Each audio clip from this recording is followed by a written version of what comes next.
Good afternoon, everybody. Welcome to Sydenham Park on a nice nor'wester today. Hopefully it won't go to that southerly until all the games are over. It's a big day here in Sydenham because we have the, 1996 team turning up. They won't be playing, I believe, but they will be attending, and we'll hope to get a few interviews with the odd one who's brave enough at some point of that. So do look out for them. I'm sure they'll appear on camera at some point in the crowd. I've got with me Josh Henderson and the LIVESTREAM team, and Josh, to get him going and making sure we can hear him, he's going to go through the opposition for the senior reserves, which is the Sumner team. Yes, I'm the Premier Reserve team. Off in the props, you've got Benson Gary and Jamie Soper, and then joining them at hooker, Matsuda Taku. Your locks are Luke Todd and Ben Kindred, and then in your flankers, Caden Mount Harvey, Flynn Gregg, and Jake Stahl. Halfback is Naomasa Takagishi, and at fly half, Craig Mitchell-Herman, the vice-captain of the Sumner team. And then in your midfield, Barry Ashway on the wing, and then Toby Elkerton and Cass Robertson, the captain, in the centre, with Charlie Kirkpatrick joining them on the right wing. Harry Black rounds out at fullback, and the remaining substitutes, Peter Rintle, Adam Ola Offsey, Chris Griffiths, Dylan Smith, Blake Richards, Rocco Gurmendi, and we're not too sure who number 22 is there because that's unfortunately been withheld. So we'll see as they come out. Yes, and their team, I've seen two versions of their team. One of them had Macklin Robertson in at first five, so I'm not sure if he is turning up or not turning up, but his fame, he probably doesn't like it broadcast, but he's son of Scott Robinson, and a year ago at Sumner Park he played exceedingly well in a win for Sumner. So Sumner do have the ability to give Sydenham a very good game. Now, the Sydenham team today, Tu Aliatia, a Sydenham name that has been around for a long time through his brother and now himself. He's at number one with usually the quite long hair. Sophie Tomalolo is the hooker and captain, and he played a fine game last week. I happened to see the Bees playing. Arai Motegi, who I think is a Japanese import, is in the other prop position. Locks, Finn Hope, and our LIVESTREAM man, Asher Olliver, who's been called out of camera work and filling in a hole. Last week he managed to survive 80 minutes and I think was needed some air afterwards, but he's down there. We're hoping there'll be a replacement for him with about 20 to go so he can come up here and get the LIVESTREAM going. But that's... there's always something to do if you're a part of the Sydenham Club, and great to have all the volunteers who both play and look after the teams. Jordan Shanks, Sam Grillis and Peter Fatia Pasi are the loose forwards, expecting some big runs from Peter. He's a big man. Halfback is Ross McCrosty out of Scotland, if I remember right. And first five is a name that any of you from way back watching Ruben Alliston is playing, and he's played quite a few games in the centres for the seniors over the years, and he's still rolling along and at first five today. Second five really impressed me last week. Tavita Nuku, he was an excellent tackler in a team that was against a very good university team. Vita Fawazi could be the centre. Again, we have two names there, and we're not exactly sure. They're running on now, by the way. Wingers, Lotto Vino and Takoa Bird. And the fullback, the tall fullback, I think he's the tallest in the team, Ethan Kogel, who, again, was another player who had a good game last week. The reserves, Liam Whitaker, who's been around for a wee while in the Sydenham teams, Declan Dolan and Evander Fakahu. Isaiah Filai having his first game, I think that asterisk means. Sebastian Chilcott is number 20, Dan Palmer and Adolf Wersch, the back reserves. So we're almost getting ready to go. I'll let Josh get underway because the ball will be going to Sumner, and he can have more luck at guessing the names of them as they go on. So we won't be perfect in this. It's a Premier Reserve, but it is great to have the Premier's Reserves get onto the big TV screen that is our live streams from here. And it's a good time to mention the Hornby House of Travel, who sponsor this and help put a little bit of cash into the people who volunteers' pockets to pay for the petrol. And Paula Rhodes, who is the great leader of that company and is always available to talk about travel. So, Josh, what happened there? Yeah, kicked off by Sydenham. attempted to be grabbed there by the Sumner Premier Reserve team and just unfortunately dropped it. Didn't quite manage to get that, and looks like they're going for possibly a scrum then. There, Neil? Yeah, and last week they got soundly beaten because University, I remember last year University had 4 Colts teams, so they're always very strong in the, well, they were strong in the seniors as well, and Sydenham played exceedingly well to beat them, but they're always strong in those lower teams. But one thing, the Sydenham scrum did perform well last week, so let's see how they go today. And I said it too soon, didn't I? Yeah, scrum being well pushed out by the Sumner team. Sent out wide through to the centre now. Again, starting to really push that drive. That Sydenham scrum just didn't quite work out for them there, Neil, and they've kind of been put a little bit under pressure now. Yeah, at least they've got the defensive line up quickly here on the early parts of the game, and they're still feeling fit. Ooh, I think that was the captain just nosed ahead, offside possibly. Naomasa Takagishi kicks the ball upfield. Big dupe there from Chaka Bird. Had a good go at it. Played the dummy. The Crossley sends it out a little bit further in field there. Again back out. Nicely taken so far from Sydenham. Starting to move a little bit forward to that 10. Oh, that was a big drive there. Almost broke through. Did well to keep that ball. Here we go. There's Kogel on the outside. Fullback. He's easily recognisable. And he's, unfortunately, he dropped the ball being easily recognisable, which is never a good thing. You've got to play brilliantly if people can spot you. Good kick there from Craig Mitchell-Herman, the vice-captain. With a bit of speed. Oh, yeah, look at that. Good run. Oh, that was almost loose ball there for Sumner. Almost had the opportunity to grab that one and make a charge down for the try line. Yeah, and Lotu Vinay, the number 11, he was another player who happened to shine last week, probably because he was near where I was sitting, so you see a lot of the near side wing, of course, when you're down at the grounds. For those of you who haven't seen live streams before, we're stuck up in a cricket pavilion, and I'm surprised Ivan Thompson isn't here, but he's probably recovering from watching the Black Caps play all night long in a very good position against England. Going down for a scrum here. Ball in the hands of Sumner. So Naomasa Takagishi will lead the scrum in this particular occasion. Put the ball in there. Oh, the front row looked like it just dipped at the end there for Sydenham, and that's really put the offence in the hands here now of Sumner. Big run coming in from Barry Ashway. It's tackled down at the 22. Then again to the big lock, Caden Mount Harvey. Just a little bit further over the 22 now. Sumner pushing pretty aggressive drive through just past the 22. Goes back to the centre now. Cass Robertson, the captain.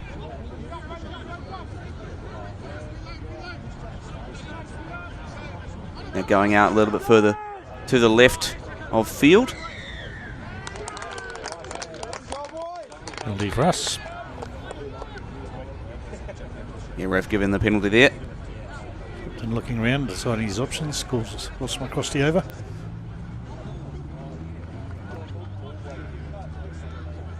I think Ross at the start of the year was playing first 5, so he's no stranger to...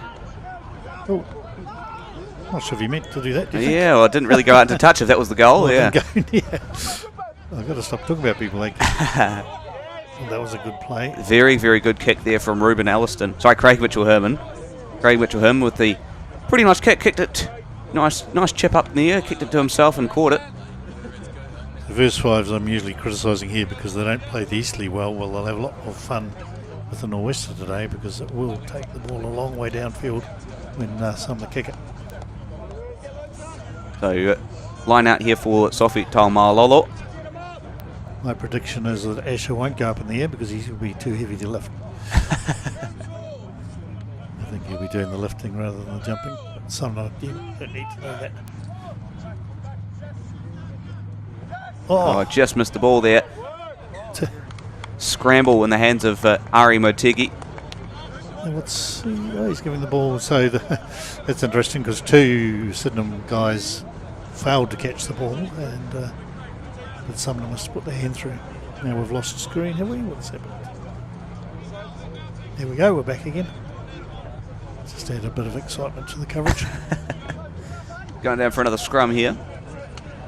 Really important for the front rows to get these scrums right, Neil, because a lot of pressure in that front row, especially with the, how important the scrum is at this point of the game.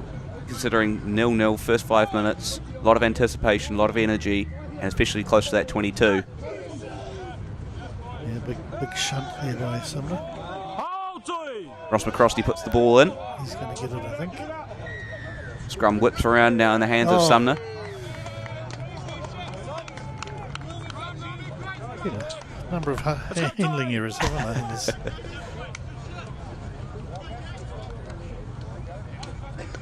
So going for another attempt at a scrum here on the 22. If you are watching this, because I don't know if we advertised it very much that this game was going to be on, but do send us a note, and our producer can pass on information we put through, or if there's anyone playing for either Sumner or Sydenham, give them a cheer. I think they're number 8, by the way, isn't the man I thought it was. Sydenham.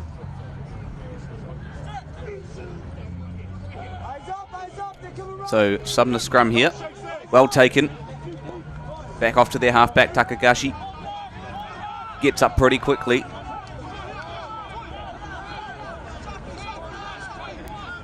Bit of trouble there at the breakdown. Craig Mitchell-Herman playing halfback there. Again, getting ever so close is Sumner now. Trying to break through that Sydenham wall. There's a big push there from Ben Kindred. Oh, he puts in a good tackle there to slow them down. Now out to the prop, Benson Geary. They're getting close.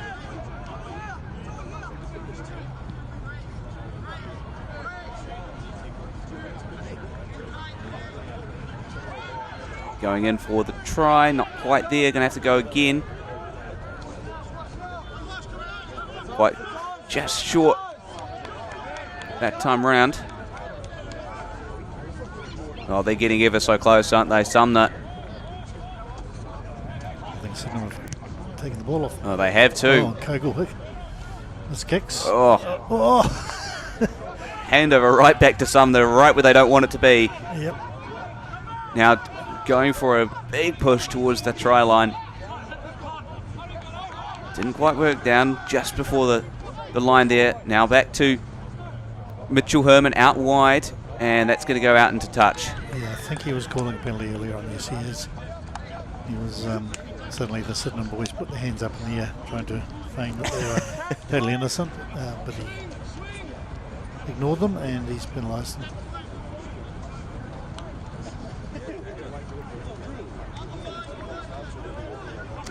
They're going to charge it, I think, are they? Yep. That's a good crack. Just couldn't quite make it. Takagishi passes it off to Stahl. Now going again to the lock of Mount Harvey. Asher manages to tackle him there. Still short of the line here, Sumner. Now back out wide to. Oh, he lost it. Oh, they had a bit of an incident there. Mitchell-Herman had a go at it. Sent it out to Elkerton, who tried to pass it back to Mitchell-Herman and just didn't quite work out for him. I presume it was offside again. He scored them for. They're going to have another run at it. Almost over the line that time. They're getting millimetres of closeness to this line at the moment. Still not there. Geary had to go that time. Now out to the widthways of the centre. Cass Robertson, the captain, has a go at it. Tackle by 13, Sydenham. And the number 8, Jack Stahl. Still driving forward. Oh. And they've been awarded the try. Now they're down. So Sumner, first points on the board. And it goes 10 minutes into the first half. Oh, producer very quick on getting the score up. Excellent.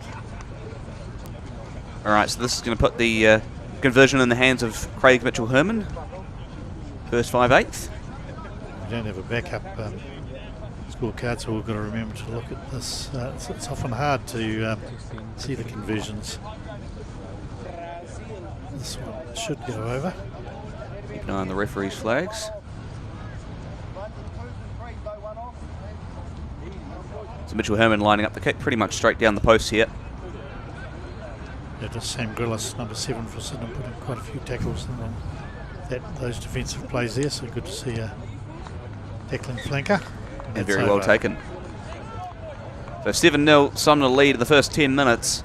Took them many, many tries, but they finally broke the Sydenham wall of defence and it scored the first try of the game.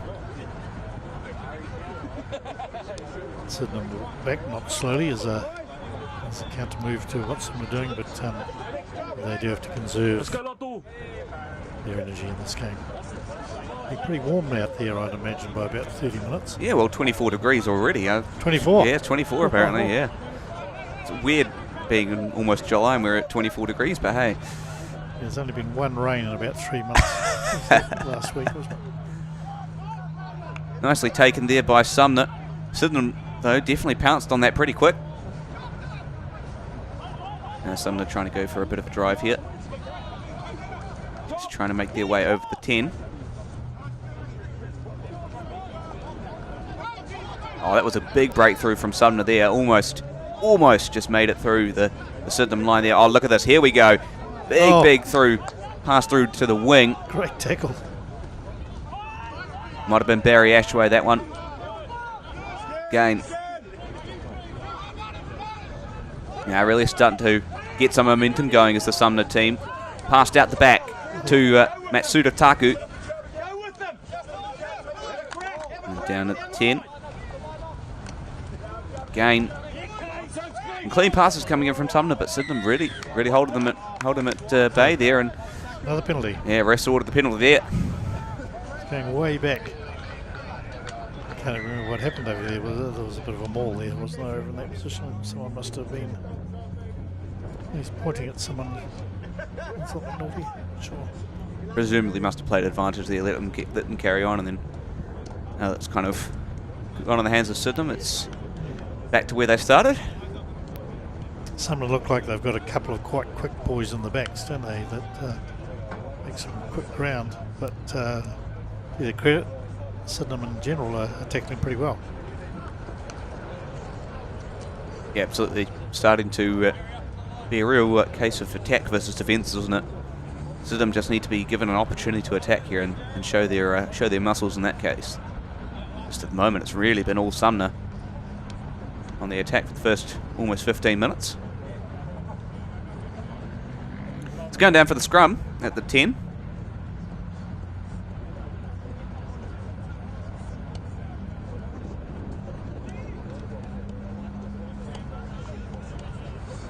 Ball in the hands of Sydenham, so Ross McCrosty. Having a long talk with the ref. Might be advising him on some of the rules. And they've got a tap and go. Early push from Sumner there. Yeah, they've gone for a pretty quick tap and go there, and Sydenham now starting to make the return through field. That one, Davita Pui. Good game. Number 23 on the field there for Sydenham. Not too sure as to who that is. Not on our list of players.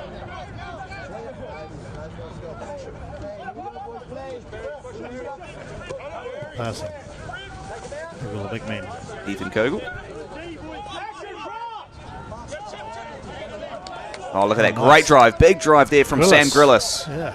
Oh, that was huge. Mentioned his tackling, so a good run as well. A good game. Now Sydenham really starting to turn it up. Another couple of good angles there by the back line. Really trying to push it to the wing, aren't they, Neil? They seemed a lot more comfortable to drive it through the wing of the Sumner defence. Well, I love this kind of play. I like. I've always coached my teams to attack through centre. I always think if you can get out to centre, you got a good chance. Nice to see, and you could see that a couple of the runners were running not just straight and parallel with the the rest of the Sydenham team, they were just doing that little bit of a cut just to stop the Sumner players just being able to drift across in defence, which was good to see. So Sydenham kick the ball out into touch there, and we'll restart a little bit closer to the 22. Going for a line out here, led by Sophie Taumalolo.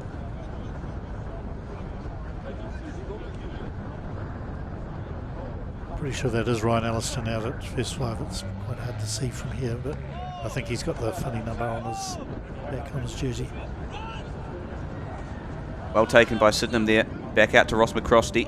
Yeah, Ryan Alliston's at 23. So then Alliston down towards the 22 now for Sydenham. Both teams really starting to turn the work up. Look at that. Back to Taumalolo. Oh, nice pass. Oh, Toy's going to go over.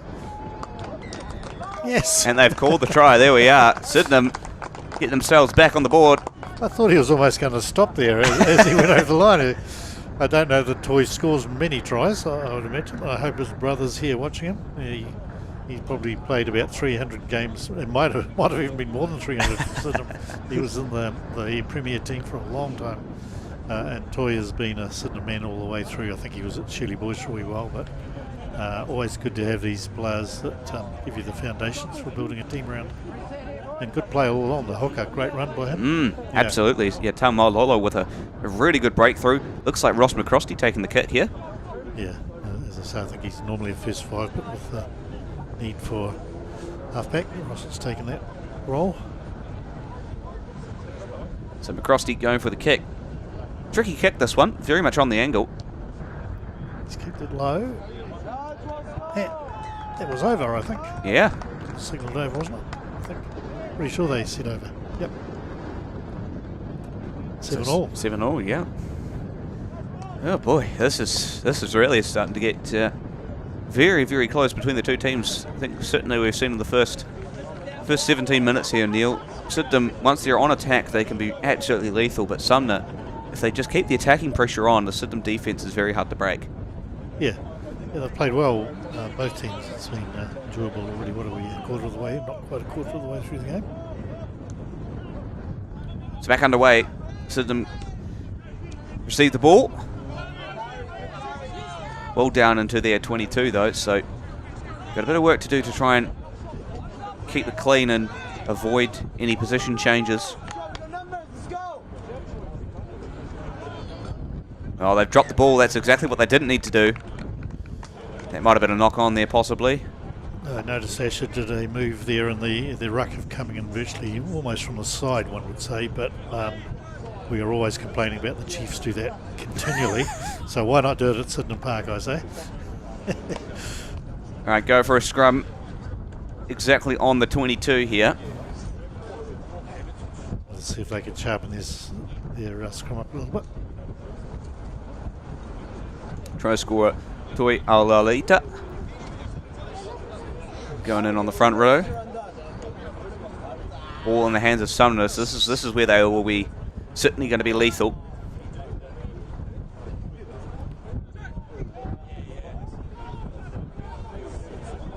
Good scrum. Back out to the halfback for Sumner. Well taken. Then back to Mitchell Herman. Sends it out wide to the fullback. And just a miss pass. Bit of a, unfortunately, big handling error just before the try line. Good defence by Kogel again. Yeah, he just shouted him across. Just put enough pressure on him that he made the mistake. Yeah, Mitchell Herman, Elkerton and Harry Black tried to tee that one up quite nicely just on the right-hand side corner, but unfortunately the pass from Elkerton out to Black just didn't quite eventuate.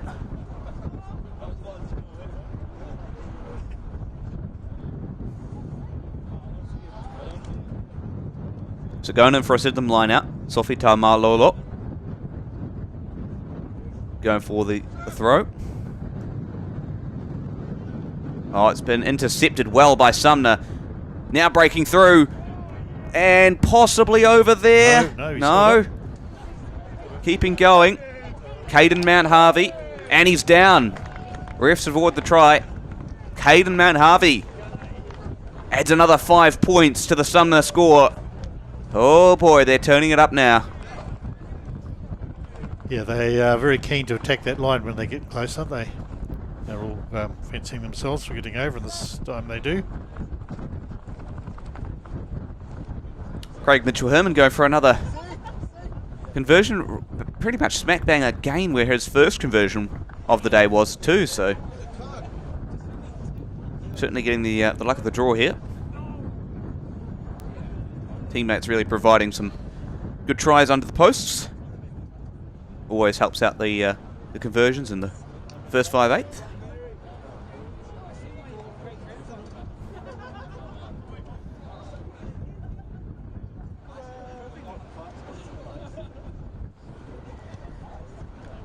And nicely done. 14-17. Sumner lead by 7. 21 minutes played. 20 more to go in the first half. So back to the start. We'll reset, do it all again. Sydenham going to be kicking the ball out to the Sumner end of play.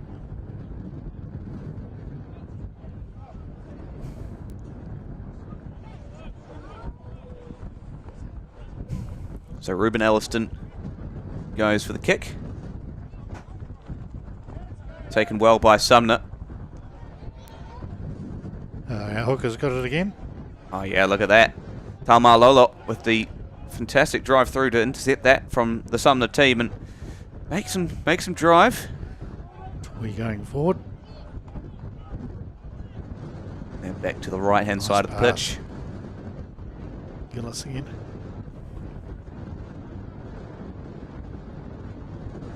Oh, just another drop ball there for Sydenham. The handling errors really. That was the old look at the opposition just before I make sure I've got the ball problem, wasn't it? Fortunately, yeah, the handling errors really biting both teams here. Number 18 coming on for Sydenham here, Chris Griffiths. Now, who's gone off? Did you see who that was, Josh? I didn't notice even an injury. No, couldn't quite tell. Too sure who's gone off there, but I'm sure we'll figure it out.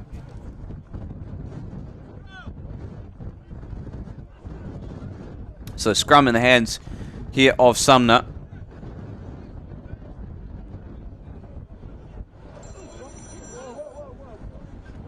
Again, another nice scrum, well taken in the midst of play there. Good split pass. Tell you what, boy, Mitchell-Herman has been really doing some legwork for that Sumner team today. Making some really impressive drives through the field.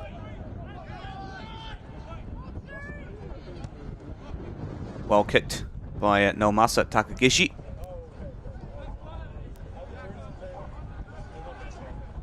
Who's in front here? Oh, Ethan Kogel. just made it far enough to get support.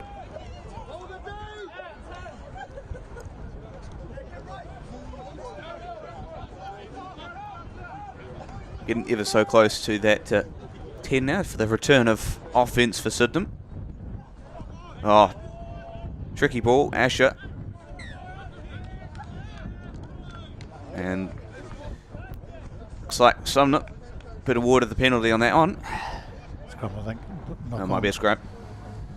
Yeah, you might be right. Yeah, scrum it is too.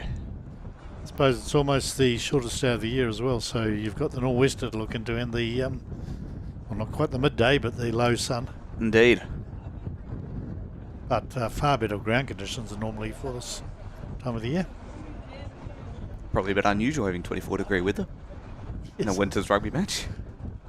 Yep.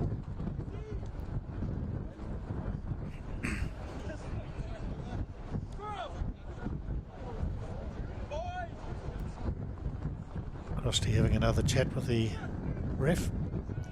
Takagishi puts the ball into the scrum. Now takes it out. Out to Mitchell-Herman, then back out. Oh, just again, another tricky sort of pass there from Sumner. Kicked that one way downfield. And that one... Oh, big gain. Yeah. Ethan Kogel Thought that one might go out into touch towards the try line area, but fortunately bounced right out into touch and let Sumner get a massive gain from that. Sumner coach holding the ball behind there. Some may recognise him. I'm fairly sure he was I think his surname was Smith. He was an Auckland B player who came down in the days of Justin Marshall, Scott Robinson, those other people who were helping the Sumner team get up to Div 1. Someone else is walking off, are they? Or no, they might just be... Might be a Ray Motegi there.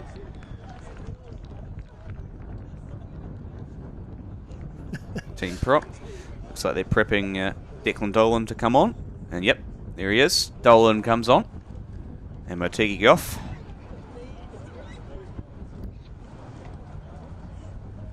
Yeah, he played last week. He did some good things at times. I think he might have scored last week. Big prop, number 17. Alright, going for another Sydenham line out. Sofita Malolo. Oh, almost intercepted there by Sumner, but well taken by Sydenham. And penalty goes our way this time.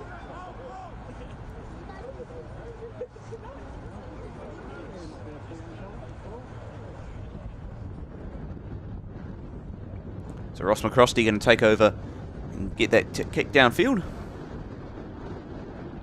And well done into touch. So almost coming to the end of the first half here, Neil. 10 minutes almost left, 14, 15 minutes-ish left. Once we get up to that 10 minutes to go, it'll be all on. Yeah, I reckon they should have those water bottles nice and full, ready to help at the next breakdown. For sure. These boys will be a bit thirsty. Dalmalolo again. Nice move there in the line out. Good drive there from Sydenham.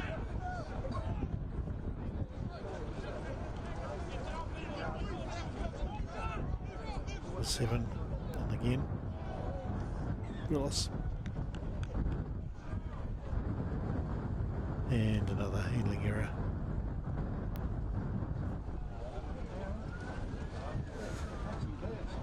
Tell you what though, it's been a pretty hard fought game between both teams, isn't it, Neil? I think both teams definitely got their strengths and their weaknesses. But great game all round.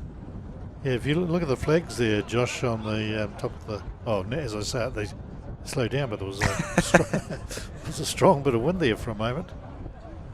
Yeah, it's like they're breezy out there at the moment. Of course, expected get a bit of weather coming in later this evening. Yes, I looked at it very late watching cricket last night. At one point they said there was going to be 10 mils in 1 hour period. I thought, gosh, but this morning they had reduced their estimates a lot. Good take from Sumner. And they've got the penalty. They're taking it quickly. Oh, look at that, Takagishi. Really going forward. Now back out to Harry Black and sends it out wide for another try. Barry Ashway gets more points on the board for Sumner. Yeah, they did that one well, didn't they? Moved the ball quickly. Yeah, this has been fantastic play from Sumner so far. Really come to Sydenham's home grounds and shown up. The autumn leaves along the back line, along the thing, are really stirring up. Reminds me of a famous moment in Sydenham Rugby many years ago. A man who used to help us here on the commentaries he brought to one of the games a very small pig on a leash which he had found up on the Port Hills. It was Gary, and I don't think that ever before or since has there been a pig in attendance at the Sydenham Seniors game, but there was that day. Another hard kick coming up here, this one in the hands of Craig Mitchell-Herman. Really got to get a nice angle on this one. Just a little bit wide there, it looked. Not over, was it? No, just a little bit too far to the right. It was a tricky kick from that point. Really needed a good curl to the left to make that go through the posts. Just unfortunately didn't quite have that. Yeah, the man with the pig was Gary Tibbetts, and he did a lot of coaching in the Sydenham Juniors, and Something I always liked about him is he hated boys with their socks down. He always made them get their socks up. All right, 10 minutes left in the first half. Sumner lead 19-7. Sydenham really need a good attacking play here. So again, they've fumbled the ball just a brief bit, and that's allowed Sumner to once again get it back. Kick there from Mitchell Herman. Oh, almost caught well there by Sydenham. Lucky to recover that. There's Ethan Kogel.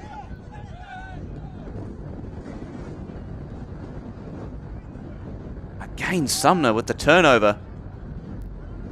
Been their strong suit so far this afternoon. A lot of turnovers in the hands of Sumner.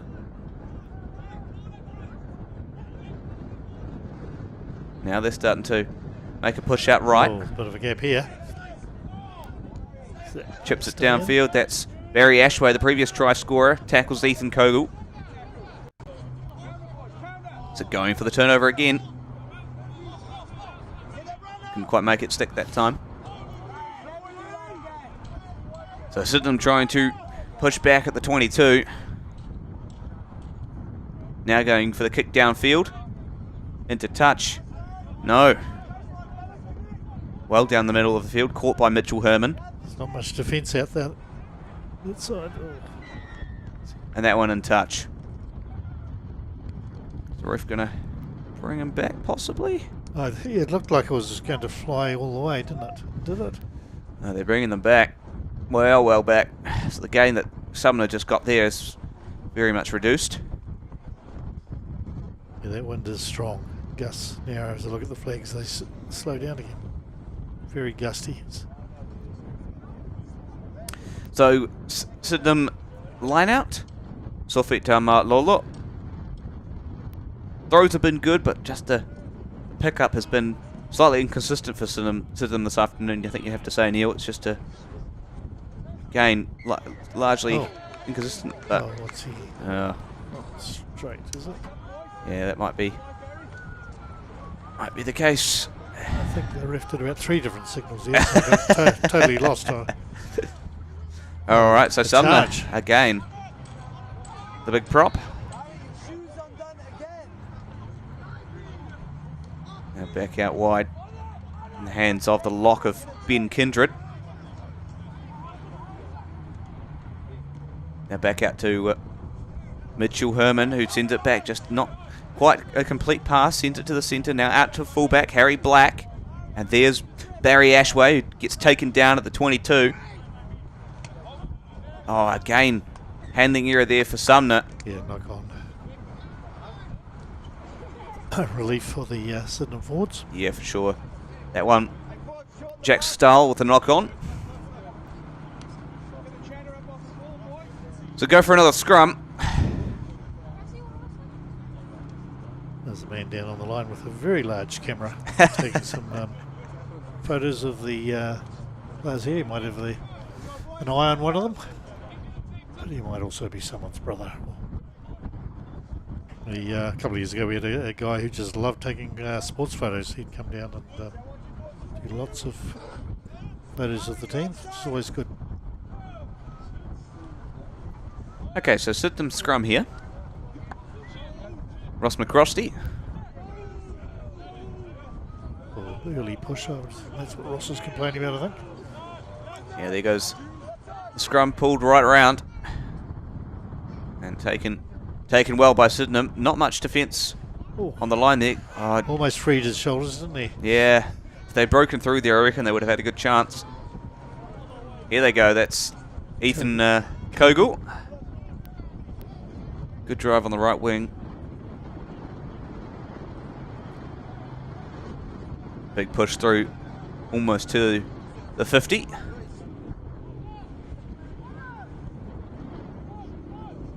Oh, here we go. Oh. Another big run coming in from Sydenham. And again, it's Sam Grillis.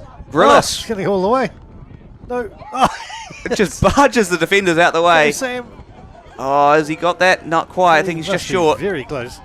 Just short. What another outstanding run from Sam Grillis, and Penalty, yep. They take it early. Oh, he felt. Oh no, what's the ref? He hasn't seen last week's Hurricanes team, obviously. Kills them there. Doesn't allow any tricks. They're going to go wide. I know this man's going to try and go all the way through. And Jordan he does. Shanks. Jordan Shanks with the try for Sydenham with 5 minutes left in the first half. Boy, that was intense. But I tell you what, Sam Grillis, what an outstanding run. As the second run, he's broken through the Sumner defence and pulled it all the way down, almost to the try line. I think by the time we get to the club rooms, there'll be 15 men he bet, but he must have. I think he honestly would have beaten about 7 on that run. Yeah, and the last one just completely barged out the way. Impressive. It's incredibly impressive for a flanker. Big man's come on, number 16 for Sumner. I'd imagine he's in the front row. Peter Rintle.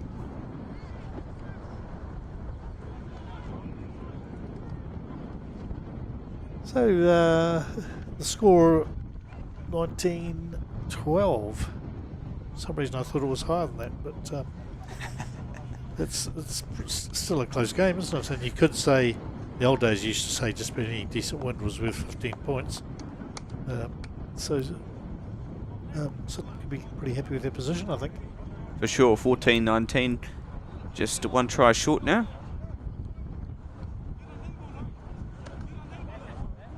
The good side of playing into the wind is usually the passing and handling is a little bit better because the ball's coming to you and not coming away from your fingertips.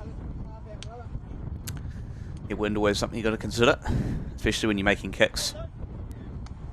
Even just a small chip downfield, all it takes is you misjudge it just by an inch and sends it straight out into the opposition's hands. Well caught there. Toya, hello to you. Oh, here we go. This is a great intercept there from Sumner. Again, I think it was Craig Mitchell-Herman. Boy, he's been playing well this afternoon. He's quick on his feet.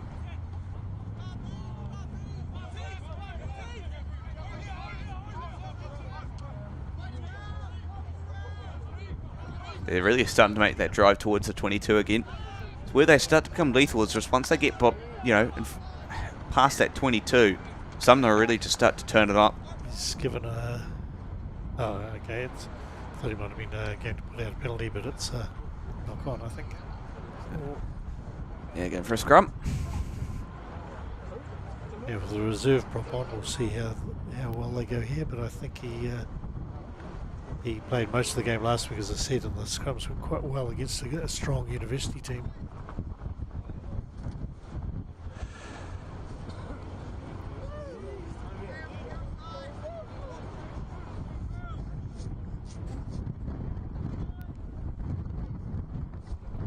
So Sumner scrum. Vakagishi gets the ball into play and sends it out. Back out there. Oh, here we go. Oh, look at that. Turnover.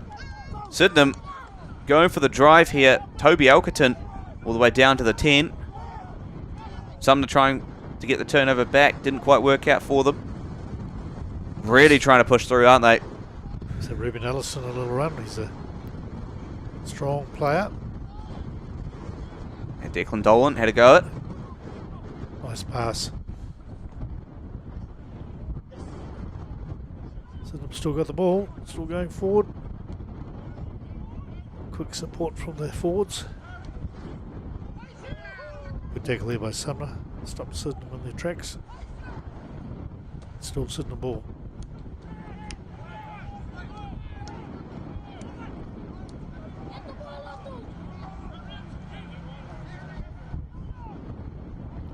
Sydenham now going out a little bit wider, out to Vitapoi. Oh, I thought he dropped it, but he didn't. Toy going through again. Yep, out to Here's Ruben. 22, Alliston. Nice run, using his Oh, almost got through. Yeah, nice pass too.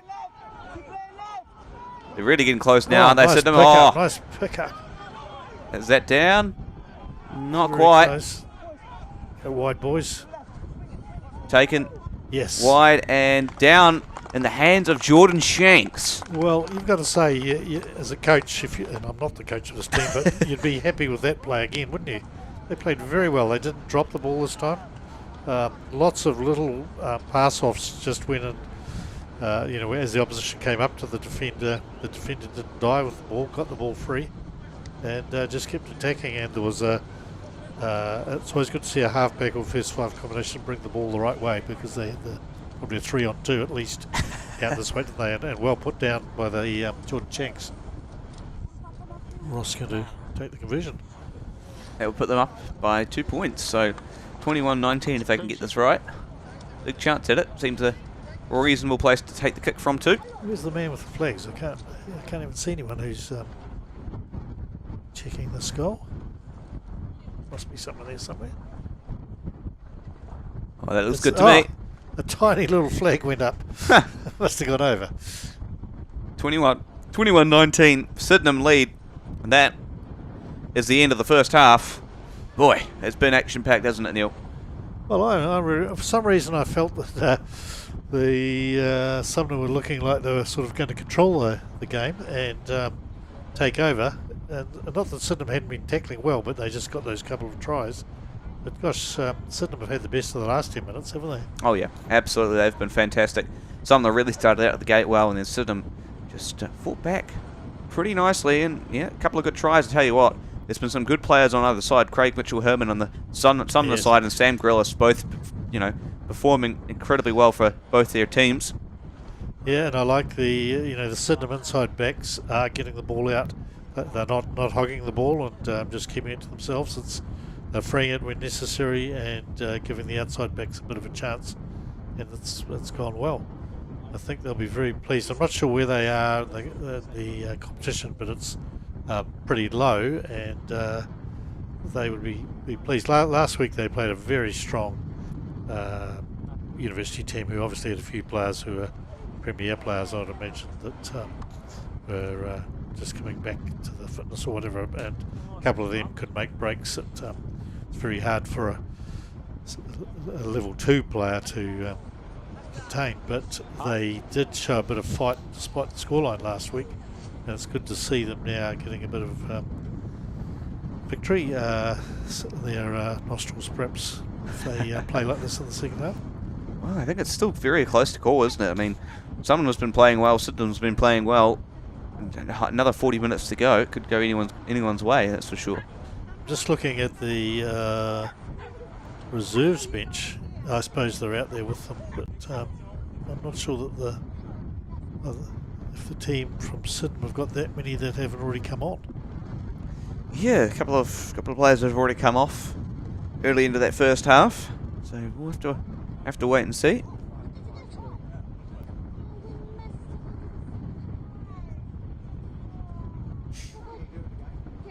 I tried to get our producer onto the show, but it's his first day producing, so he's enjoying that so much, putting the score on for us and making sure all the cameras are going. Our cameraman has done a great job. It's been, I think he must have done this job before. He's doing it all by himself. In the senior game, we'll have a couple of cameras. Got varying views from Asher during the morning, and last night when he was getting everything ready as to whether there were going to be 2 cameras or 3. Depending on who can turn up on the day. Hopefully we get a 3rd, which allows us to have a rolling camera walking around and taking some shots. Josh, are you going to take some camera work in the second game? I don't know if I'd be any good with a camera, mate, to be honest with you. I'm too clumsy for that. Nor are my hands stable enough. I do like the ones we get sometimes is the when the person on the roving camera gets down very low, right on the side of the scrum. It is always a great view of what's going on there. Most of it legal. Yes, no, certainly it's certainly an art that these people behind the scenes are very, very good with what they do. And I see one of our camera woman actually, Bailey's turned up. Probably decimated some person at tennis this morning, and she likes to come and be on our cameras, and all these people do it for free. It's wonderful to have them coming in, coming up Sydney's for this.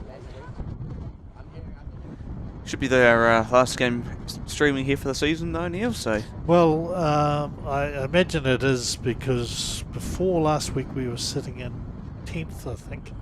There's this game and one more. I have a feeling the Well, at any level, I think there are 12. There are 12 teams, and they split into fours. I have a feeling the top four and the middle four do one thing, and the bottom four do the other.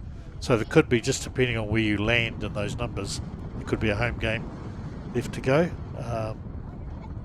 But usually it goes to the person on the higher side of the draw who's done a bit better. So a little bit hard to tell. So maybe in 2 weeks it could be 1 versus 8, I think, and 2 versus 7, etc. So that would mean Sydenham away, and then they would have to turn over the record basically and outplay one of the top teams, which they did last week. They beat the number 2 team, University, so coming from 10th and beating number 2. And to be honest, they have been very close. And you've been here for a lot of the games. But they haven't really had a hiding from anyone. They have often just missed out by that last try. It's always been very close. And talking about that next game, of course, going to be a wicked day of rugby here in Ōtautahi Christchurch. I tell you what, All Blacks against France here in the new stadium just after that qualifying final. So really can't wait to have some great rugby happening here in the Garden City. Have you been to the place yet, Josh? Oh, many times. Oh, many times. Yeah. Right. Went for Super Round and then all the Crusaders games after that. So. Oh, well done. You weren't the man complaining because you were behind the burner. No. Here we go. Back underway and taken well by Sydenham. Might have been Asher with that. Yeah, it looked like Asher with a very, very good catch there. Just joining us, Asher Olliver, one of our stream directors. Puts this whole thing together, playing at lock for Sydenham this afternoon in the Premiers. Yes, it was about a 100-metre high kick. It'll be by 7 o'clock tonight, I imagine, that he took there. I remember his elder brother, who was a lock as well, playing one game, and he was a good lock. He was tough, but he must have been tackled, and he was left in a well back behind the thing, and then lo and behold, they kicked a massive kick, and I thought he's never going to catch this, and he took a beautiful catch, as good as the backs did. I was surprised. It's one of those things when you're a parent on the side of sort of 11-year-olds, you think, oh, what's going to happen here? So Asher's just matched him with that take. And my third son, he went to a trials about 3 years ago for the senior reserves, and took and he was a very good back. He was the first 5, etc. Took a very good catch from the wind. I thought, oh, this trial's going well. It was after about 1 minute. And on about the 3-minute mark, he broke his leg in 3 places. Oh. So he's never played. But he had proven he could catch. Oh, that's always a positive. Yeah, the broken leg wasn't really positive. He wasn't happy about that for quite a while. It was pretty sore. Oh, that was messy, but look at that. Oh, Tavita Nuku. Fast man after him. Oh, this is brilliant. Brilliant stuff from Tavita Nuku. Goes all the way and scores the opening try of the second half. And the smile on the face of the coaches are there. Look at that smile. Where's that man with the camera? Is he? Oh no, he's sitting on a stool doing nothing. Goodness, a word with him. Well, that's an extended lead now for Sydenham, 26-19. Should be an extra 2 points if they can get the conversion here. So I'm not sure if that is the guy. Last week, the guy playing 12 was absolutely superb tackling. I'm not sure it was him. I'll trust your word on it, Neil. But that was. I thought he was going to get caught from behind. Yeah, I know. I thought so too. But he would be blasted down the field. And another great conversion. Goodness, 28-19. Oh boy. Where did those coaches go after that? They've disappeared now. Alright, so another opportunity here for Sydenham. Of course, after every try, the try scoring team will generally get the ball back in their hands, so always got to play it strategic. See what you can do with the ball on the restart. I think I can see last week's first 5 warming up for Sydenham. He's practicing. Looks like he's practicing being the halfback. Or is he just giving the ball to the other guy? But a couple of backs are obviously. Well, that would be interesting. Would you take Alliston off, put the fly half from last week on, and then keep and move McCrosty to fly half? Well, I don't know enough about the dynamics of the team, but I'm sure McCrosty is normally a first 5, so you may be right. But the other guy played a good game first 5 too last week. He was very capable. We'll see in good time, certainly. They might be just doing the very smart thing of making sure the coach sees that they're still on the sideline. Yes. Okay, so Sumner, again, really looking for another drive here. They've been very strong, again, inside that 22. Once they're inside that 22, generally, it's been very hard to stop them. There they are now, again, trying to make that push through. Sydenham defence holding well, though. Well caught there by Cass Robertson, the captain. Oh, big drive through there from Harry Black. Willis with the tackle. And a penalty for offside the backline, I think. You can hear those gusts going. I know, I was looking around and I was like, look at those flags on the flagpole, and it's like, yep, that's about right. Someone's actually lost a bit of paper out there on the field and it's flying away. I was just going to say this would be a good time to kick Sydenham, but they didn't quite make it to the kick opportunity. Because you imagine if you just did a little tap over those guys' heads, they're hardly going to get it before it goes over the towel.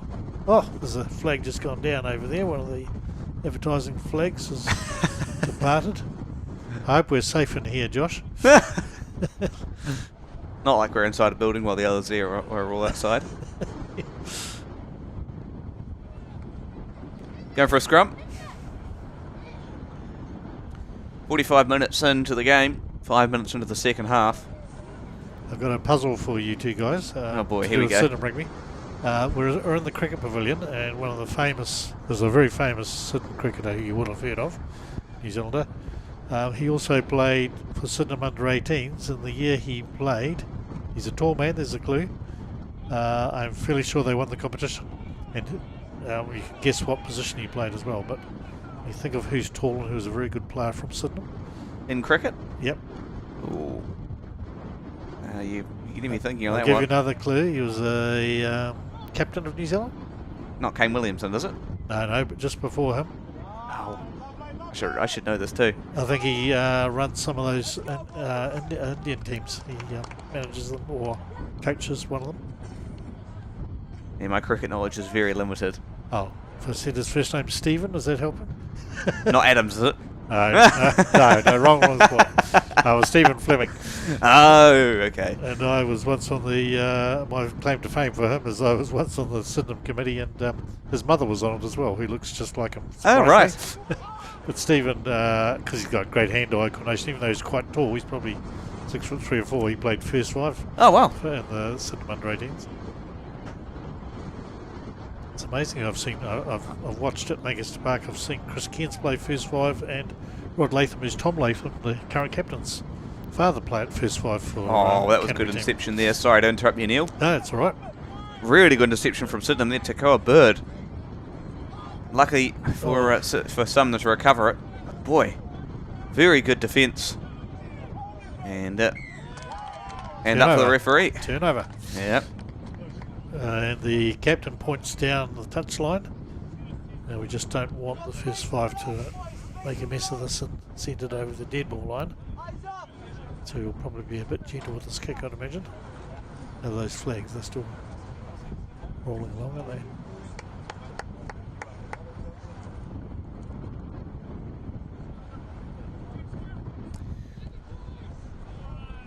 Kick out Looks like a into very good touch. kick. He touched it. Oh. Tell me he touched it. Oh, I I think he did. Okay. And that's why they aren't squawking for a... Okay. There we go. So It's a perfect kick, but maybe by a bit of luck. So out into the 22 for Sydenham. And that's Toy coming off, I think. Yes. And I think we might have a Japanese prop coming on. Have we got a Japanese prop in the reserves? Harai. No, Arai started, so Oh. I would say it's Liam Whitaker that's coming on. No, it's not Liam. No? Oh, No. bit of a messy line out. Slammed Oh, down yes. directly from Sumner now. That's really put the frighteners up the Sumner team. Because Sydenham are on a rampage here out the 22. Oh. You've given them the commentator's curse. Oh, well, there by we the go. way. Definitely not immune to that. Those who know motorsport stuff and would know that we've done that quite a bit. So what have you been commentating lately in motorsport, Josh? Oh, it's been all sorts of stuff, Neil. All sorts of circuit racing, rallying. Was actually did stage 2 at Canterbury Rally a couple of weeks ago, and yep, been doing all sorts of things. So Speedway been on the agenda. Speedway. Yeah, right. yeah, that's been happening for the last 3 years for me, and paved circuit racing for the last 4. Should be down in Rally Southland at, doing some co-driving as well. So in the rally there, so definitely all go. From Sydenham. Big scrum. Big scrum, as you say, and as I said, that prop who came on 17, I think he came on as played very well last week, and he's Declan Dolan. Yeah. The only 2 props we've got looks like Liam Whitaker and Declan Dolan that will be able to come on. I'll go outrageous here and say I am suspicious he could be an Irish import because with that name, and he looks a bit Irish, and he's a very good prop, which the Irish tend to be. Well, number 16 is on there. Liam Whitaker is in our list. Don't know if it is Liam. He'll be able to tell us probably a little bit better than what I can. See him up close, I can point him out, yeah. Number 18 also on, Evander Whakahau. I thought Liam was walking along the sideline as if he might have been injured, but which would explain why he wasn't playing. Oh, look at this again. Sam Grillis been so good at the first half. Really showing it again in the second half. Tell you what, that might be, and eventually if he keeps performances up like that, might be a call-up to the Premier team. Really impressive. Well, Asher did a little run in there, and his colleagues have gained a penalty from it. What will they do here? Tap and go, quick one? Surely. Tend to be injured and then go. The Cam Roygaard special. Couldn't possibly say that. Off. I mean, it was very much a blur when you were watching it, wasn't it? I mean, he was down for 5 seconds and bang, up and go. Very, very ingenious play, I have to say. Yeah, Thinking on his feet. I'll probably say something else about it. Old school. Yeah, definitely got one down there. Getting up. Sam Grillis. Now is that Asher, is it? Or is it? Might be Asher. Because he's got to run the live stream. Looks like it's Asher. Got the headgear number 5. No, Asher's over here. No, he's over there. No, this is that is Sam Grillis. So yeah. Got the first half of the number, it looked like a 5, but yeah. luckily it's a 7. What are they going to do? They're going to. Would you Tap take and 3 go? extra points? No, I'd go for the try here. It's no fun, is it? No. You have to go for the try. Oh, beautiful! Look at that, Sam. Sorry, Sophie Lolo. Man, wicked try from Sydenham. Boy, he has been absolutely unreal. The captain. Yeah. Taumololo. I think a couple of weeks ago, Asher told me he was a very good player and a very nice guy. Can I tell another story? When I was coaching one of the Sydenham teams, we had a boy who came from league and played for us a little bit intermittently, but he was very good, and he had the ability to, just like that, and guess what his surname was? Tomalolo.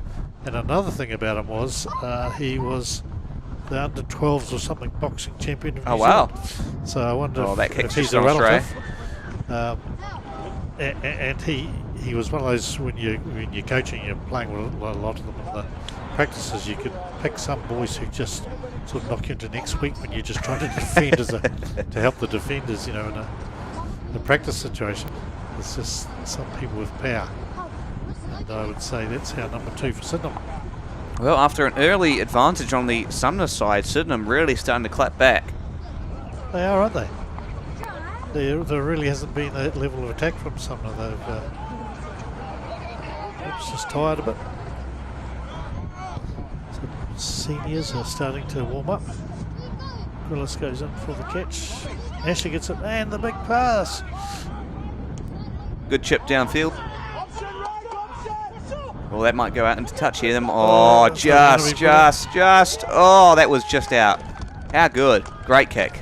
I was trying to work out, because there's a couple of flags and things. It looks like a golf cart down there or something. It was a brilliant kick. Look at that. Almost to the try line too.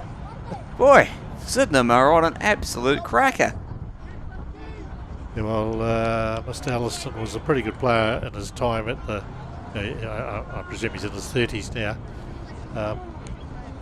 He was always very capable, very good, aggressive midfielder who always bent the line when he attacked, and now he's adding a little bit of class to his kicking.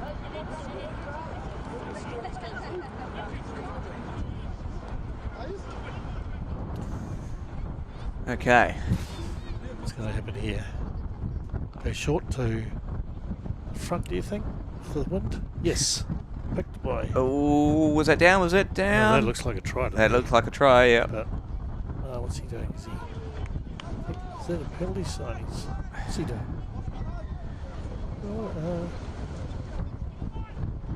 He's giving again signals with both hands. I'm not sure what that is. He might have just been saying they got the ball down somehow there. It was a good move. Almost came off. Short one and a strong wind is always a good idea, I think. Yeah, for sure. But that just, unfortunately, after that massive kick downfield, is really going to hand it back into the Sumner hands. Oh, dropped. Kicked down there by Sam Grillis. Cheeky. Oh, that just proves he's not perfect, doesn't it? He's had a very good game. Yeah, great game up until the last 5 minutes. Alright, another scrum. Yeah, we've got this. The scrum game has been... Improved scrum. Yeah, been a very consistent scrum game this afternoon, isn't it? With the wind and all sorts, been well played. So we've got a reasonably sized forward pack, haven't they, when you see them there? Absolutely. A few tallish guys, a few pretty solid.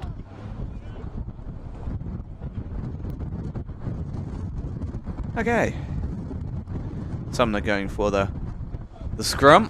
Number 14's moved to halfback, but he looks sort of a slim winger, so he's Charlie Kirkpatrick. probably has played. Oh, there was a big scrum again by Sydenham.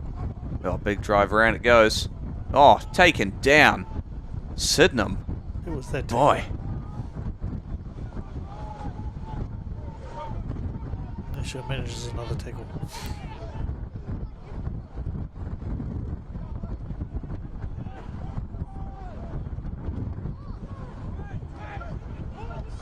A narrow point of attack here from Sumner. They're just trying to crawl upfield.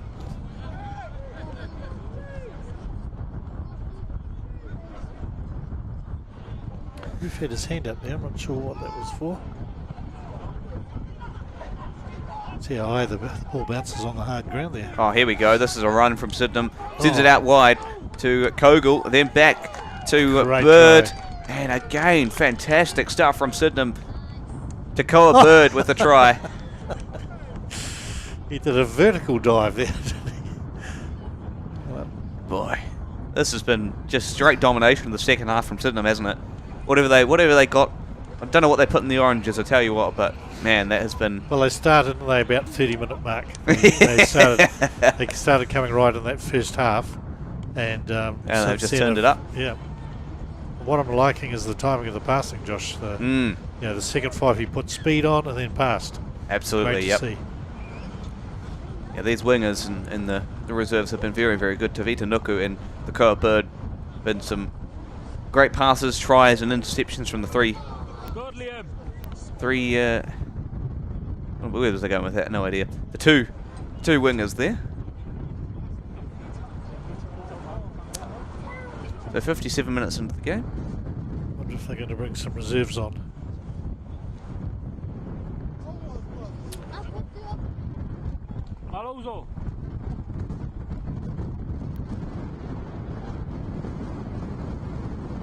I will check the scoring.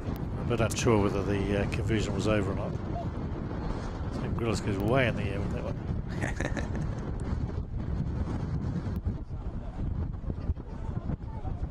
Pass the ball to Asher, who landed on the ground. Not sure what he was doing there.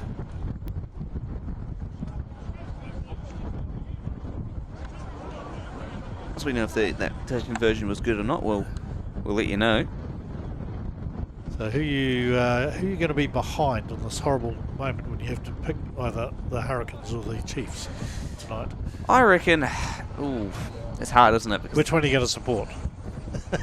see, the Chiefs defeated us, so I'll give them a bit of the doubt on that. But I do think the Hurricanes have played the best all year. So they have played a good brand of rugby, and yeah. It's been a bit like some of the stuff we've seen here.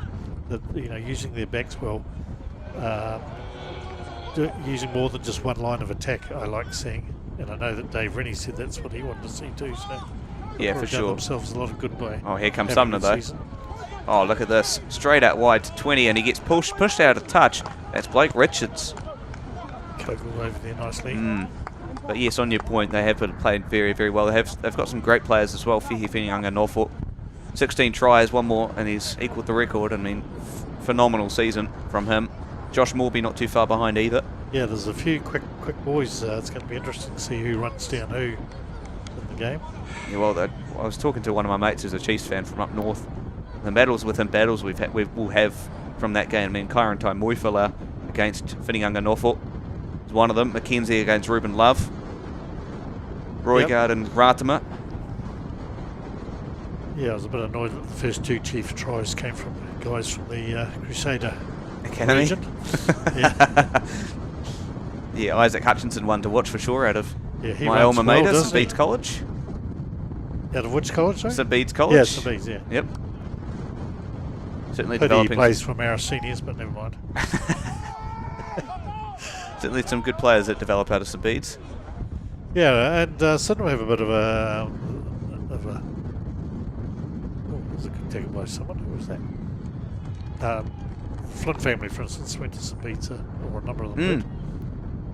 But then they came and saw the light and came to, well, it didn't see the light, they've always been Sydenham.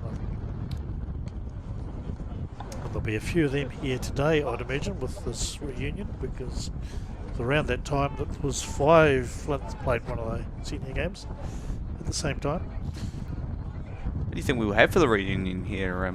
Well, I presume Aaron Flynn will be here and Kieran, who are probably the 2 who played the most, but they had a couple of brothers. For Jamie was a superb halfback. I think those days he played for New Zealand juniors. He was exceedingly quick around the scrum. And another one of the young ones, I can never remember. I thought if Aaron comes in, I'll ask him. I can't remember whether Aaron or his brother were the youngest. He was a very good hooker who was one of these people who goes into a ruck, comes out with the ball. One of those players that just has the nous. Oh, Sumner. Oh, missed two players just missed the ball there, bounced twice and ended up in the hands there of Blake Richards. Lucky to grab that and lock it down, but man, the handling errors from both sides has been quite pronounced this afternoon. Yeah, Sydenham, to their benefit, I guess, have not dropped the ball so many times in important moments. Yes, in this game. very true, very, very true. And that's, I guess, what's allowed them to keep the consistent try scoring going. Sumner again, just completely taken over. I hope that wasn't a lift tackle there. Looked a bit dodgy. Oh, that was almost a breakthrough. Sumner, they're really trying, aren't they? Well, no, the Sydenham boys aren't afraid to go on a tackle, are they? Oh, there's Asher getting run over by someone. Oh, he slowed him down. He didn't quite get over him. We'll have to send Asher's highlights right after this. Yeah.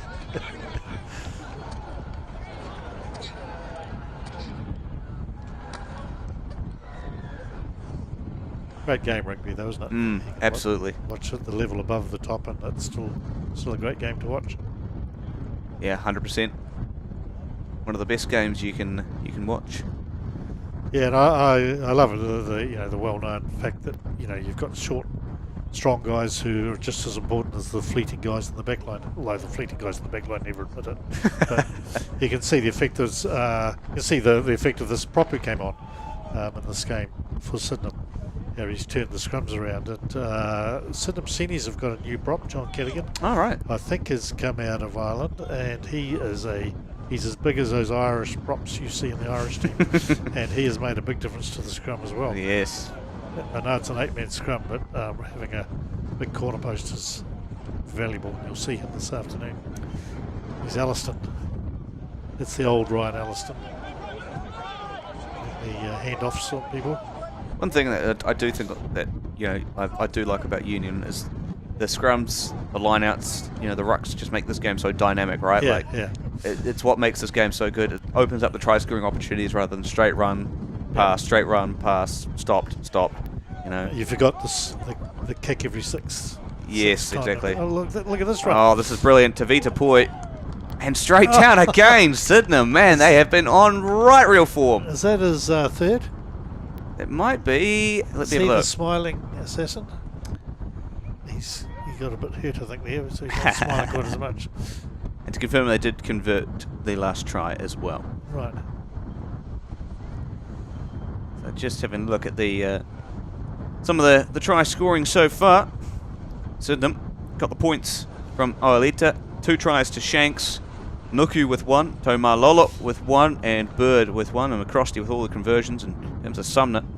Ashway with 1, Mount Harvey 1, and Taku 1. Mitchell Herman with the 2 conversions there as well. And that conversion's gone over as well, so we're going to add another 2. And 2 reserves have just come on, who I can't identify. And Asher still hasn't managed to get out of the game. In fact, he's running around a bit faster now. I think he's fancying this game. Last week they lost by a number very close to 100. Very, very close to 100. So It wasn't 99, was it? I couldn't possibly say. Funnily enough, they got 19, and they didn't look like they were that badly beaten. But as I said earlier in the conversations, there was just a couple of big, fast university guys that when they broke through the line, there was no one was getting near them. And Sydenham would attack for 5 minutes and then just through a try. Here we go again. Low body position by that man. Yeah, certainly been, I guess, a tale of 2 halves here, hasn't it? First half was relatively consistent between the both teams, and now Sydenham have really started to turn it on. Reminds me of that game. It's going to go. I think that he might regret that one. Oh no, it's stopped. Nice. He's got the ball on the string, as they say. Right, here we go. Attack from Sumner. What can they do? Again, just a little bit of a handling error. Oh! Taken down straight away. That Gosh. Almost hit on. Oh boy. That was a tough tackle. 28. Yeah. I don't think we've got 28 on our score list, have we? Number 20. 28, I think it is. Or was it 20? Mara Villi and Blake Richards are both 20s, I think it was. Yeah, 20. Oh, He went hard. Mara Villi. Oh, now Sydenham again trying for another try. They have been on an absolute stellar pace. Oh, just a bit of a drop ball there in the hands of Evander Whakaholt. And we've lost contact on our screen. I'm not sure whether you at home have. So live stream still going. Just unfortunately our screen up here has gone all haywire. That's okay.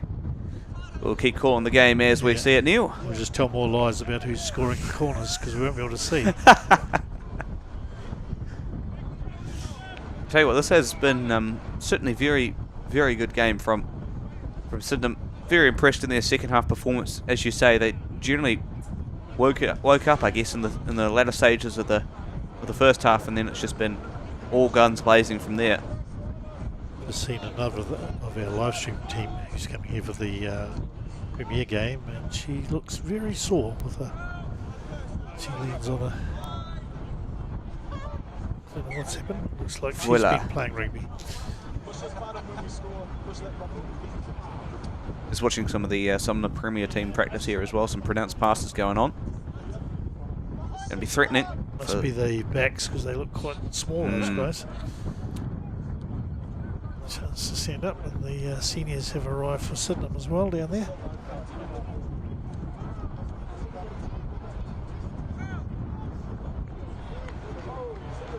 Tell you what, Monday going to be a big day here in New Zealand as well. Neil, So All Blacks revealing the squad. Oh, right. I thought, is that the day the World Cup soccer's on as well? No, I think that's Wednesday or Tuesday. Oh, is it? Something like that, yep. Yeah, I won't comment on the squad because I'm very upset that no one picks Blackett. I think he's a great player. I saw someone put up a post yesterday showing all the numbers that he's topping, but because he's not sort of a fancy boy, and mentally he's not the fastest on attack as some of the other guys. But goodness, I think that was the quarterfinal against Auckland, he virtually tackled their whole team continually. One of the most strong tackler guy, I think Whanganuku picked up the ball and attacked, got tackled, and The first one there was, again, Blackadder. He just tackled a man before that. Here's Sam Grillis going now. Nice putt. Oh, no, ref's just Ref. called that one off. But yes, on your point about Ethan Blackadder, certainly, I think that, all I'll say is I think they'll need him against South Africa. Yeah, I do too. I think he's a safe one to have in your team. You need someone who's going to knock over those big guys. I think we are blessed with the amount of flankers we do have, though. I mean, flying a Nuku at a versatile position that can play anywhere, but you've got your Artie Savias, your Duplessis Karifi, Ethan Blackadders. Oh, that's a bit of a stretch for me, saying he's one of the great flankers, Karifi, but I'm glad he's got a fan here on this side of the Cook Strait. Well, I think we were lucky with the amount of good players we've got. He looks a very nice guy. Yes.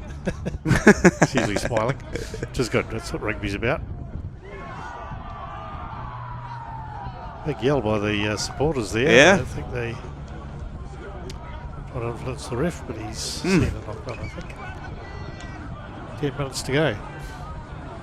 Reminds me of being in the crowd at a Super Rugby game. Especially that last one against the Blues. Oh, now, I wonder if this, I can see some people walking this way. It looks like Alan Edge. I wonder if he's coming up to do some comments. Alan Edge, the man on the right as we see them here, was the coach of the top team for years. And I played against him at about under 10s, 11s, 12s. He was playing for a very strong Rakaia team. I was playing for a Hampstead team in Mid-Canterbury. And he went right through the grades.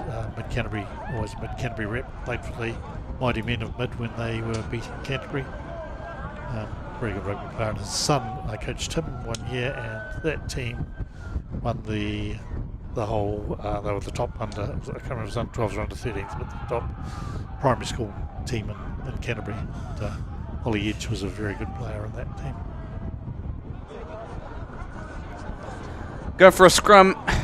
Get back to the game. Go for a scrum just before the try line. They'll be trying to come up here. But here, the door.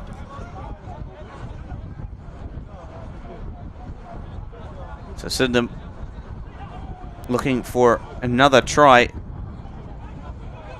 It's in the hands of Sumner here. Kicks out downfield. And going into touch. So back towards the 10.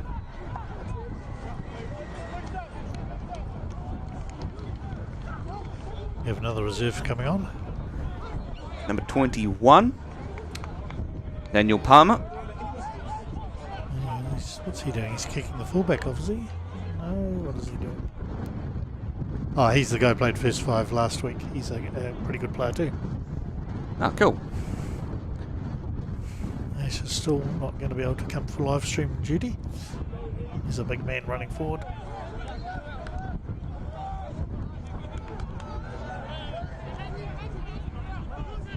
Oh, that was tricky. Tricky pass back to Palmer himself. Just couldn't quite latch onto the ball. Only 9 minutes now, 8 minutes left in the second half in the game. Don't think there's going to be a way Sumner's going to be able to get their heads back in the game in this particular occasion, especially with how close Sydenham are to that try line now. You know, bouldering on that 22. Oh, here we go. Big Nice. run out to the wing. Oh, just unfortunately a bit too far wide. That looked very good, but the execution wasn't exactly perfect. But, Bird, the one that was targeted towards.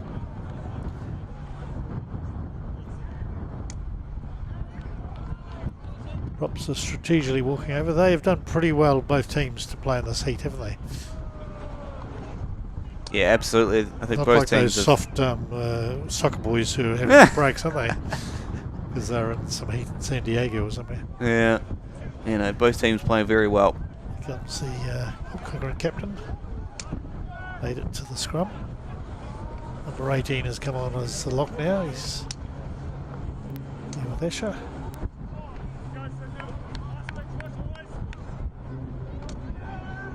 Might be 19, is it? Halfback has changed. It's not Ross McCrusty. Mahi Hanisi. Bit of a pushing going on here. Alright, so let's get another scrum underway.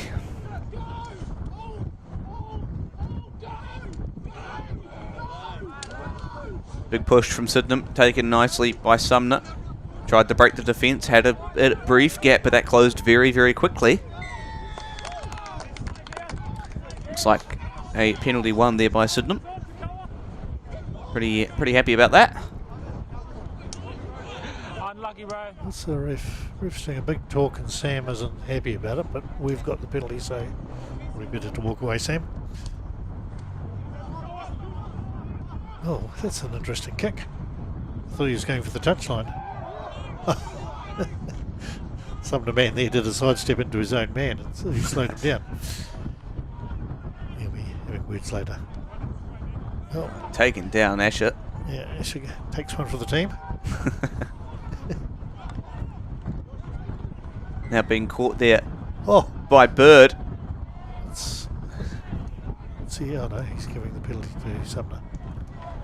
5 minutes left here, and it certainly been all the way of Sydenham this last half.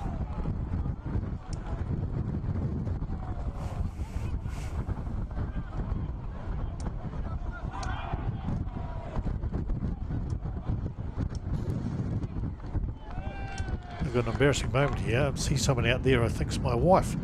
I can't exactly tell whether it is her because she's wearing a black coat and a hood up.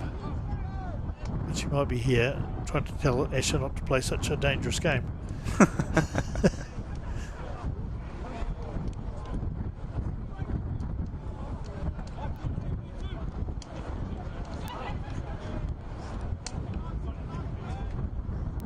So going for another scrum.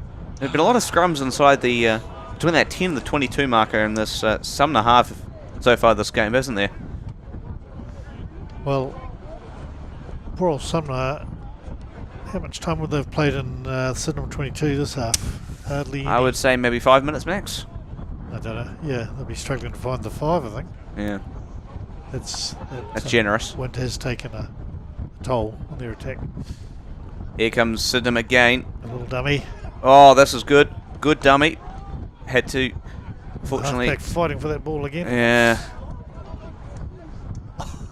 Is that Sam Grillis again? Charged him through there. Oh, and the ref didn't like it. Taken quickly by Sumner. Oh, nice dummy there. Oh, it has been taken down and very nicely intercepted by Taumalo. Or is it the... Yeah. Like Is that Taumalo. Prop playing halfback again? Did he drop the ball in? No, I don't think he did. It's good. Forwards have arrived.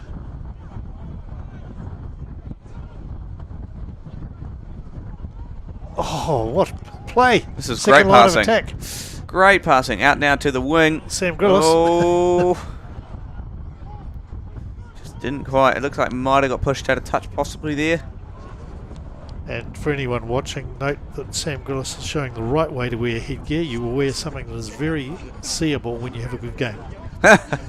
Never a good idea to do it if you have a bad game, but he's had a splendid game. He's been in everything. Be interested in his background and what other level he's played at. Whether he's still coming up via Colts or where. But had a great game for the team. But that backline move was good, wasn't it, Josh? Yeah, yeah. Went along flat and then the deep pass back to the second line of attack. Always hard to defend when people are doing that at you. Absolutely, they've been playing incredibly well. The back line, especially for Sydenham, I think, have been outstanding. Sam Grillis, again, as you said, had a fantastic game. Thoroughly deserves the credit. Do think Craig Mitchell-Herman deserves a bit of credit as well for his performance on Sumner. Nice little chip downfield from Sumner. Retreated back in the hands of Sydenham, though. Replacement, first 5 took the ball there. 3 minutes left. Coming up to 2. Oh, he's got it. There's Bird again. So Big Bird, he's quite a solid guy. Oh, out wide. Kogel Yeah. uses that long fend nicely. Didn't really have the biggest burst of speed there, but just got himself down towards the 22. Muscled his way past. Then back towards Taumalolo.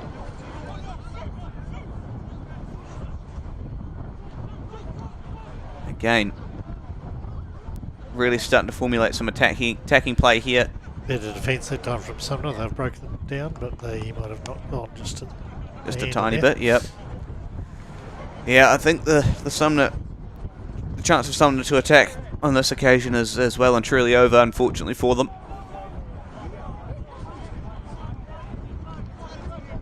Interesting seeing one or two Japanese here in the Sumner A team, and there was at least one on the B team. And right throughout the rugby grades, or the senior grades, it is noticeable that getting the guys from overseas who are coming to the local academy, it's not quite the Crusader Academy, it's an academy with a sort of a lot of professional skills though, and helping fill out some of these teams, giving us the numbers that we can have a great competition with 12 good teams in it. Here we go again. Oh, that was very, very lucky that. Oh, and Rest called it. Yeah, they were lucky. They got it. They snapped it up with Kogel, and then that went astray very quickly. Looks like Sydenham celebrating. I think one more scrum and that will do it. They've called it. Shall we have a vote on whether Asher will jog over to the live stream place, or do you think he will need assistance? I reckon he'll jog over, but it might take him a wee while. Like he's going backwards more than he's going forwards, one of those jogs. I think they've called it. Time. Yep, they've called it. Sydenham, 47, dominating performance over Sumner's 19. Boy, well, what a game. And that was just the reserves. We've got the Premier game up next. Stick with us. Comments from Neil, Asher, some special guests coming up here very, very soon. Yes, there's 15 minutes to go. Let's have a last time round them, Josh, who we've talked about, obviously Sam Grillis. Looking at the front rows there, the captain on hooker, splendid player today. Yeah, Taumalolo has been absolutely unreal. Yeah. Lineouts were good, just unfortunately didn't quite execute some of them to perfection, but I mean his throwing skills have been great throughout the day, and the passes and the opportunities he's taken has been great. I do think Jordan Shanks has also been a very important part to the team. Scored 2 tries as well, partly thanks to Grillis's immense breaks through of the defence. But for Sumner, I think they've had some standouts as well. Naomaso Takagashi has been great at halfback, and Craig Mitchell-Herman at fly half has been absolutely unreal. Yep. And they're all happy at the end. Not too mmany bad injuries. I saw Toy is doing a bit of a limp there, so he might have to avoid practice on Tuesday. Presumably they've got a couple more games to go, the same as the seniors, or one more game after this. Then they'll be into bottom 4, medium, middle 4, or whatever it is. Well, we'll see how that goes, and of course, big game up next. Looking forward to seeing that one, Neil. Yeah, so the team today, I'm trying to remember it quickly off the top of my head. Highlights for me to look, well, if you're on the camera, Josh Cadigan, the new big Irish prop, you'll see him prominent in the scrums. And the other prop is Keanu, who of course we're always commenting on, who he seems to be going really well in senior to me. I noticed him last week, he was still going very strong at the end. Hooker, I love Lachlan Harris Tartana, yeah. Harris Tartana, mainly because Lachlan's our son's name as well. But for his size, he is so tough. A really good tackler. He should be getting. He's a bit like a Damien McKenzie type. They just don't seem to get injured as badly as the big guys. And the locker I saw play very well last week, I thought, was Rob Brocklehurst, who was out for most of this season, but he was putting in some big hits against University.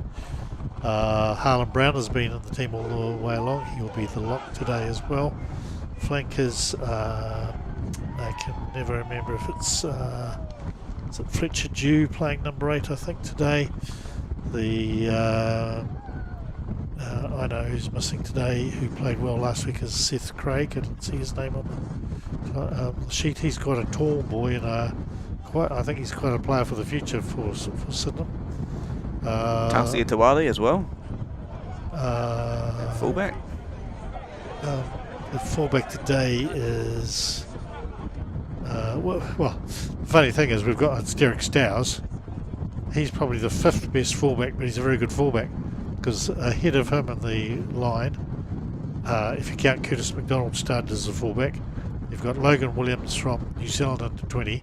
You've now got Tarsi, who was last year's New Zealand under 18 and is now in the New Zealand under 20 as well. So 2 Sydenham boys are in the back 3 for New Zealand under 20. So anyone watching this, make sure you look on Sky for when those play the World under 20 contest. They have 2 Sydenham guys is pretty impressive. And I was going to say another one. There's another fullback. Johnny McNichol, of course. Yeah. So you've got the 2 under 20s. You've got Johnny McNichol. You've got Curtis McDonald, who's an excellent fullback when he plays there, and then Derek, who's no mean player as well. He's very capable, and he's one of the real good club boys who's played for Sydenham for quite a few years. He'll be fullback today. Maka had played very well last week.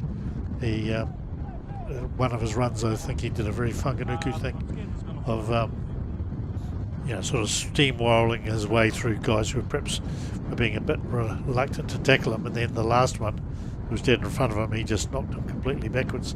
It was Jonah Lomu-like, and he was doing tackles and he played well. Young Oscar Baverstock is on the wing today, who, because of where I was standing, I was near him for a lot of the game against University, and he's a little smaller guy as well, but boy, he is ferocious in the tackle and getting into the game. So it'll be good to see Oscar go, which reminds me that Xavier Becks, who played a few senior games a couple of years ago, is called in today, son of a famous New Zealand netballer, and his father was a New Zealand, I think, Olympic swimmer, so he's got a few sporting genes, and he's very quick as well. It'll be a step up. I think that is my wife, because who else is waving to me? I spotted her. I might go down and say hello to her and leave the rest of the conversation to you, but if you want to close it down for a minute, feel free. Yeah, Josh. we might leave it here, I think, Neil, and come back straight away for the next game. Sydenham against Sumner, the Premier Division, and that's Div 1. Comments Asher Olliver, Neil Oliver, and some special guests coming up here very, very soon. So stick around for that. We'll be right back with some more Premier Division rugby here at Sydenham Park.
Welcome back to Sydenham Park, the senior game today. We're running it a little bit behind because our director was playing in the curtain raiser, so trying to get underway. So Sumner versus Sydenham. We'll go through the Sydenham team in a moment. Lachlan Harris starting off throwing the ball in. Fletcher due with the run from number 8.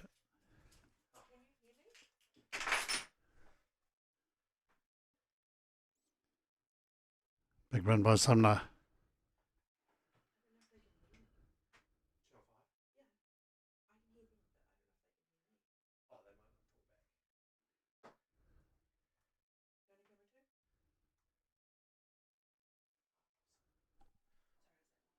sure what the ref's calling there.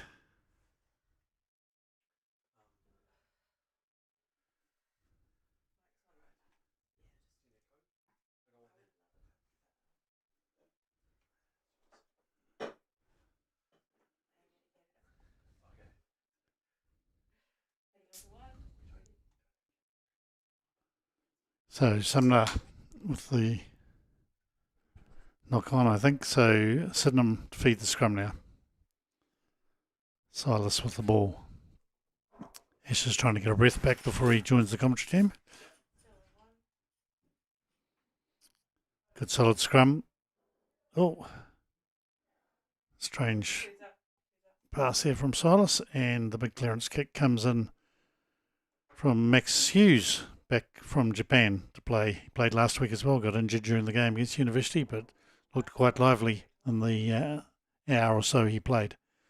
Now, Sydenham have got the big advantage of the nor'wester, for those of you who've just turned on, or are outside of Christchurch. Very strong nor'wester today, quite strong in the senior reserve game.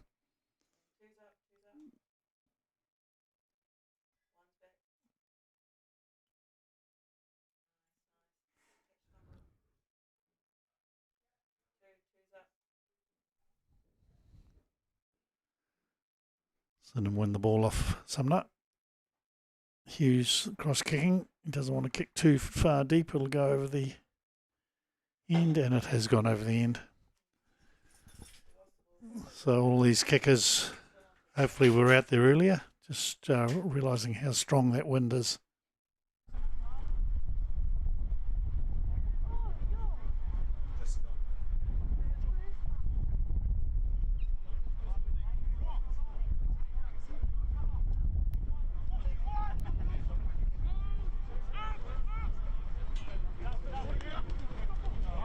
Attack sort of thwarted there a bit for Sumner, and they dropped the ball. It'll be a scrum to Sydenham.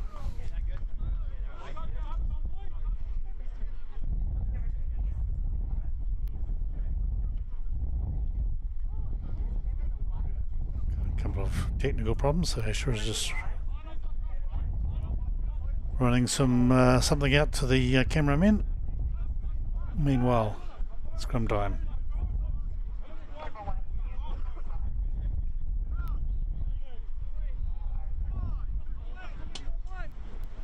Silas Doughty to feed the scrum again. He'll want a better pass than he managed last time. Penalty given to Sydenham.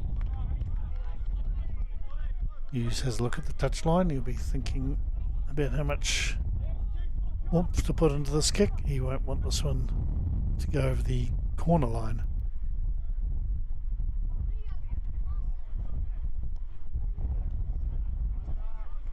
So a bit of kick by Max. So on the forwards for Sydenham today, we have Keanu Van Staden and John Cadigan playing proper. John is new in the team about the last 2 or 3 games. A very strong prop. He's really helped the team solidify. Well thrown by Harris Tartner. Bringing down Harlan Brown.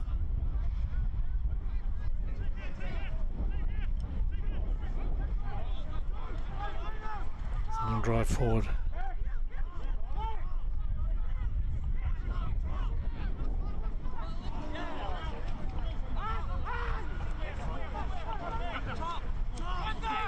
Curtis McDonald there in 23. Going back into the Sydenham side today. just freeze the ball up via Cadigan. And the marker. Oh, yes, he can get back and pick up the ball.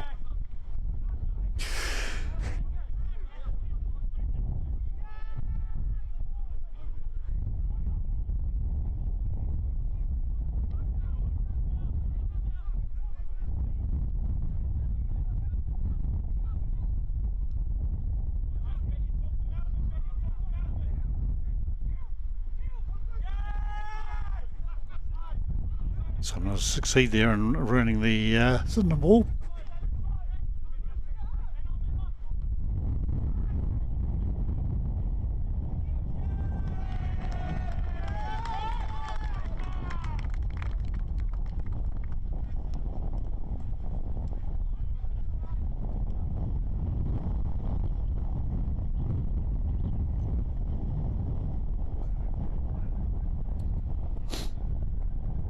Wind getting quite strong. Having a few teething problems here with both a few technical issues, and then I had to get the sneezes right in the middle of that last play. But Sumner deep on attack.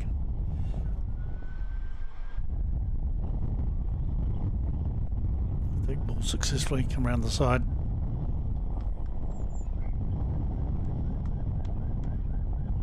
And a slight knock on there. So just going on with some other players in the Sydenham team, Harlan Brown and Rob Brocklehurst are the locks. Rob back in this last part of the season from injury. Played a really strong game last weekend against University. Jason Monton has been a regular in the team this year. He's at number 6. Mac McLaughlin Forbes is getting the opening berth on the flank today, so he's a very strong tackler, as you'll probably see during the game. And Fletcher Dew in at number 8. The back, Silas Tauti, halfback Max Hughes, who we mentioned already at the first 5. Second 5 outside him is long-term Sydenham player Zach Spain, with Curtis McDonald as fellow centre. On the wings, Oscar Bavistock and Maka Whankanuku, and Derek Stowers, the reliable man back from injury yet again, and he's playing at fullback. Sumner putting a lot of pressure on the scrum there. And Asher's just recovered from running 80 minutes in the heat, and he's joining us. There's Curtis McDonald. Good to see him back. Well,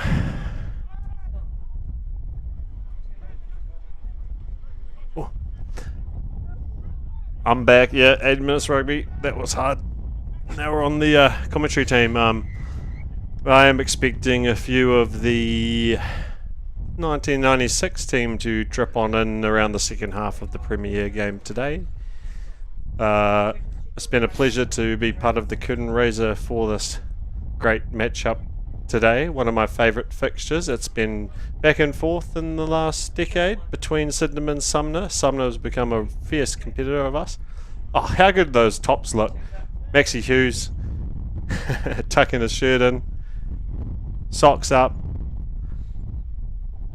Socks down. Sorry. Find me one player with their socks up. That's actually hard. Well, I did mention Gary Tibbetts in the curtain raiser, who was famous for making his boys have their socks up. Zach Spain with a big tackle here, trying to stop the Sumner onslaught there. Fletcher Dew getting involved, pulling down the Sumner players. Oh, nice tip from the Sumner fly half there. Good carry. Nice low carry height from the Sumner forwards there. They got a ball off the pivot.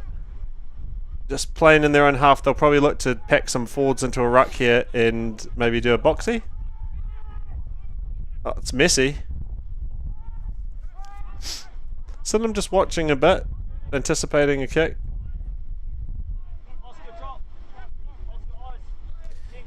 Not sure if you've introduced our team yet, but we've got, obviously it's me and my dad, Neil Oliver and Asher Olliver here, running the cutter on the comments.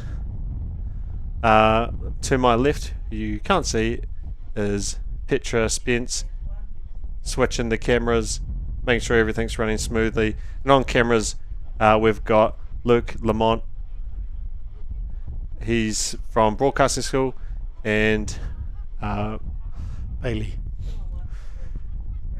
Yep, Bailey. I'm still catching my breath from my game. No, it's awesome being involved at Sydenham Rugby, though. We like to say that we create rugby opportunities at the junior and senior level, and I've had the privilege of doing a bit of everything today. So wherever you are in the world, please leave us a comment. Tell us where you're watching from. Oh, Rob Brocklehurst is not expecting it there. Ref's blown his whistle. Game still continues down the sideline. Good camera work.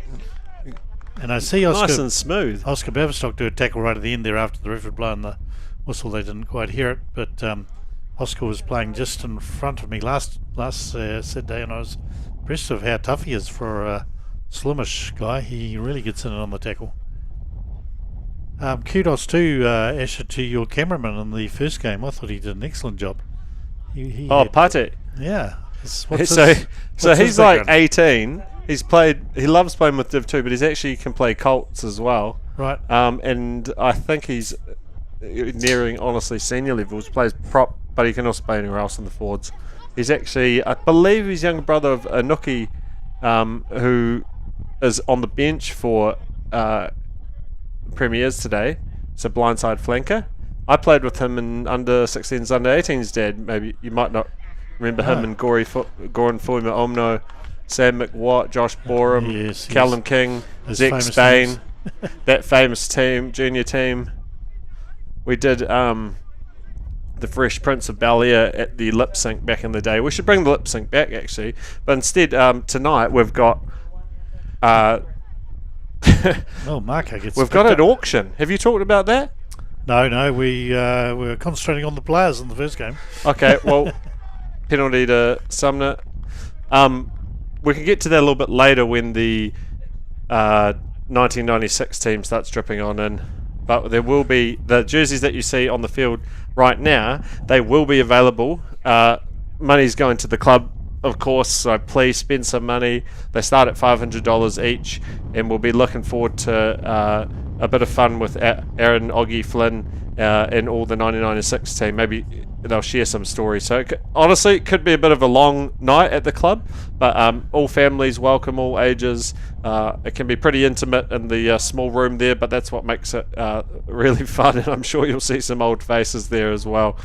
So everyone, welcome to the club. Usually the game speeches from about 5:15 to 6, just with the Sumner team here, and then the real formalities will probably start a little bit later, and I'm sure we'll have the Super Rugby final playing in the background as well if you're worried about that. So back to the game with you, Dad. Yeah, so Sumner attacking. Sydenham defence line has been pretty strong throughout the game, and now they just go stronger again.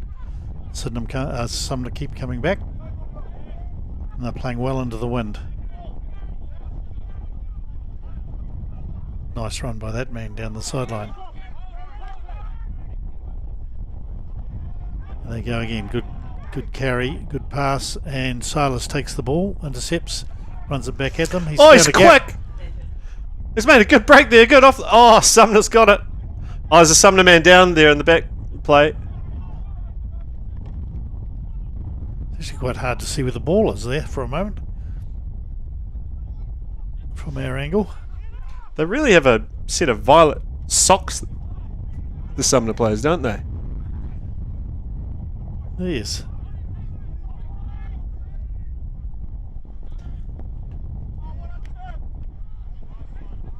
Still attacking.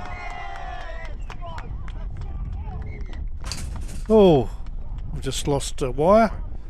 Something's just fallen off our equipment here. Asher's tripped up. He's going again.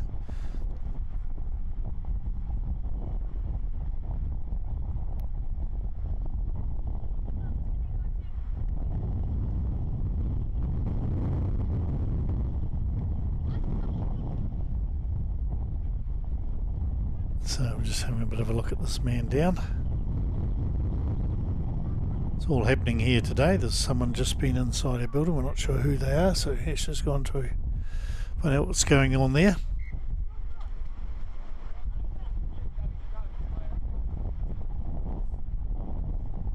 It's Cadigan the prop who's been injured. He's got up looking okay.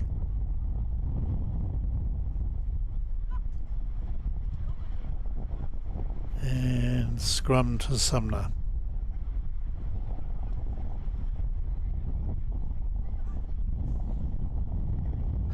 I think we might have some another guest at halftime, Matt Wood from Sumner. He's always been really good at involving me doing the live stream at Sumner when we get to go over there.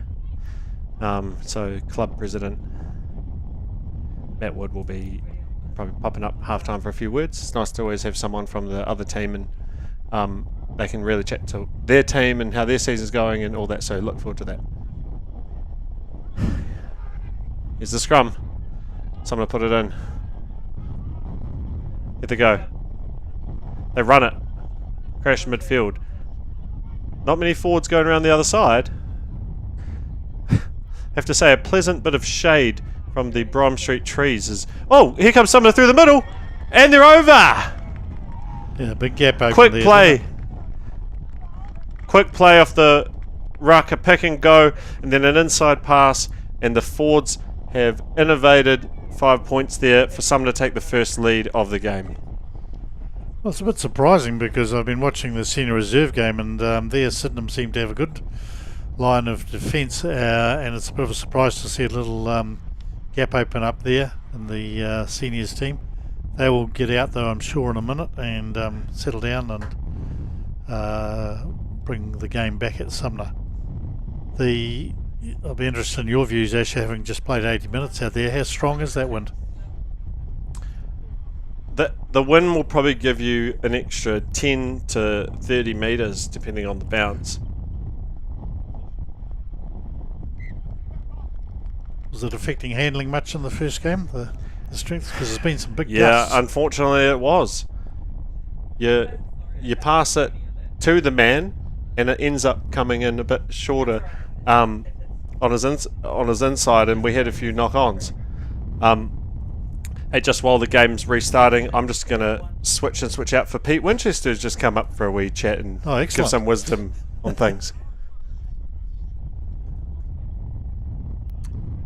Well, so Kickoff Maxie Hughes, about to kick off again for Sydenham. Right, we're going to put Pete on. Welcome, Pete. Thank you. Nice to be here. There's a few old faces you know down there, is there? Yeah, we've some of the guys that played and they won the '96 grand final.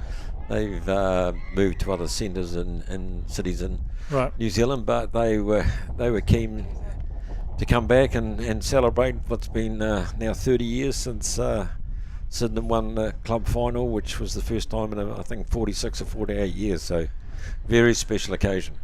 Indeed, I did see Alan Edge looking very sprightly walk just under the window here a while ago. Yeah, well, he was of the 4 years. He was the only coach to coach all the 4 years. Bob Kerr did 3 years. Right. But Edgy just he stayed in and did the 4 years. So he's a bit of part of this. A lot of the players carried on. Some of them, like Kieran and Aaron Flynn and so forth, played in all 4 finals, but others sort of came and went. But they just loved being back together, and they were a close bunch, and it's all been driven by Aaron Flynn. He just wants to not forget that the history was made for the club, and it's great they can come together and do it. It is indeed. And Sumner have managed to turn over there.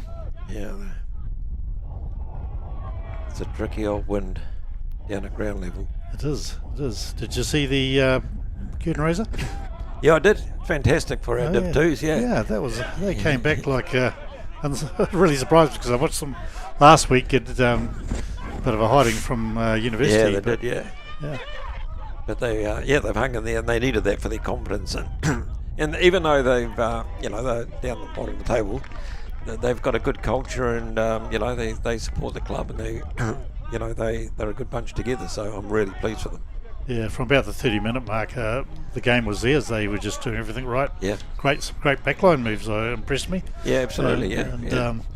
Is the guy who came on? I was going to ask Asher this prop who came on halfway through the game. Is he an Irishman as well? Another for the team. Oh, he's American. American, yeah. He's a good prop. Yeah. He's steadied the scrum up. Yeah, and I think they had Arnie, the Japanese prop, in there too. So, right. Yeah. So we've got a bit of an international flavour at the club this year. Yeah, you have, haven't you? Which is fantastic. And number 3, John Cadigan. Yeah. I know another John Cadigan. Well, he was. In fact, the other John Cadigan was manager here one year. That's right. Sean Cadigan's dad. Yeah. I know well. But where has John come from? Because he is a class prop. Yeah, he comes from Ireland, Connection Val Talbiti, when he played in Ireland. So they come from the same club. So great. Yeah, he was keen to come and have a look at New Zealand and try. And you can see that he's a young guy, but he's got a massive future. So. Has he ever? Yeah. What level is he at already? He'd be in the Irish under 20s or something? Is he? Yeah, I think he's in the like the system like we have here. So. Yeah. Similar to probably like we have the Crusaders Academy, Canterbury Academy, so he'd be in there, but yeah. You're also you and all the clubs, and I could say we as well because I've been here 50 years watching Sydenham. You're all gaining by having some Japanese come over, Absolutely. Just filling out the team numbers. We've got Scots everywhere here this year, haven't we? Oh yeah, we've got, and of course our star back, Logan. And I think that's what makes clubs now. I think you need to diversify, and you need to be looking around and offering players from other countries. Just an opportunity to come and play club rugby and have a look at New Zealand and so forth. So you just got to get those relationships with other clubs in other countries and make it work. Because most clubs in Christchurch now have players from overseas. Yes. They don't just have Christchurch guys. So. Indeed, it's great, and fancy Tarsi getting in the same time as Logan. Into the team. So 2 guys from our club playing in the New Zealand Under-20 World Cup coming up. Yeah, it doesn't happen pretty often. So that's pretty good for our future. If if they stay around, stay here. That's very bright for next year. Or was it not a good kick? No, it's. I thought it went a long way. Yeah. I remember Sydenham, I think for 5 years in a row, had a guy in New Zealand 20s, one of them being Cody. I can't remember who the other 4 were now, but we had, I'm fairly sure we were 5 years when we had under 20 player. Do you remember any of the others? No, you've caught me on the hop there. But we did. I mean, we've actually got a really good record of getting players into those rep sides and the occasional international side. So, but yeah, I think I don't know how many, but pretty sure there was 5 in a row. Okay. And there's been, there's all sorts of people who played for Sydenham, isn't there? That Joey Wheeler, for instance, played one year, didn't he? Oh, he did. Absolutely, yeah. And the one that surprised me was that big guy from Wellington, the number 8. He played one year for Sydenham. He had a small brother, number 7, and he was number 8. I can't remember what his name was. A few years ago, he played for Sydenham for a year. It's amazing who comes along. Yeah, well, Lester Whainuku, that's his younger brother out here. Yeah. He had 1 game for Sydenham. We played Brighton at Hoonay Park. I don't know why we played in Hoonay Park. And he came on. He just joined the Crusaders. He came on, and everyone said, oh, my word, who is this big fella coming on, And so I guess, it was short and brief, but we sort of claim him that he's a Sydenham boy as well as... Well, you've got another one playing tonight, haven't you, on the wing for Hurricanes? Oh, absolutely, yeah. You claim him. I can remember him doing some big runs down that touchline over there. Yeah, 100%, yeah. So, yeah, we're spread around a bit, so it's good. It's the best free entertainment in Christchurch, I think. Absolutely, yeah. Well, Sydenham need, and that's a fairly strong northerly breeze. They wouldn't want to go to the break being behind. I wouldn't think so. No, because in the reserve game you saw the Sydenham had the Northerly win second, and they really rammed it home when they had it. Yeah. Yeah, there's Oscar. Did I read somewhere? Has he come from the same school as Logan, Oscar Beverstock? I think they did, because they seem to, they're very good mates. So I think it might have. I said just earlier before we came on that I was on the touchline last week and I was near him, and boy, he put some effort into a tackle for a little guy. For a little, yeah. Yeah, he punches above his weight, doesn't he? And he's got some speed. And then you've got Xavier back having a bit of a go today. Possibly I saw Margie Foster was just down there. Oh yeah, his mum. Yep. She's always watching him. Yeah, she's a good supporter. So yeah, she's been on the live stream, of course. Yeah, right. We have to claim some. Yeah, absolutely. Oh, look, we've got some pretty talented backs. If long as we can bolster the forward pack just a little, next year we could be if they will start, we could be a real force. They're not far off the mark, If you can keep that man Callaghan, that's your scrum solved, I think. I suppose he'll go back. He'll go back. He'll play in Ireland, but the big thing is whether he wants to have another off season in New Zealand, and yes. he would pick here. So we'll just have to wait and see on that. Mark had a good game last week too. Yeah, it's huge. He was huge in every respect. And what do you think of Max coming back from Japan? Yeah. He was sharp. Yeah, he was, and he's normally a 9, but he can easily adjust to 10. Yeah. And he just loves when he finishes in Japan. If he's able to play a bit of club rugby here, he just puts his hand up. So great attitude, fantastic. Is his mother and sister here? They always used to be here, didn't they, on the sidelines? Oh, I don't know them, so probably always supporting him. Probably are, yeah. So, yeah. Good run by Lachlan. Yeah. I think he's a great value for his weight. Well, he's a tough tackler for a number 2, a smaller man. Lachlan Harris starting. He sure is. You've got quite a few from St Thomas, haven't you, in the team? Yeah, and they can play.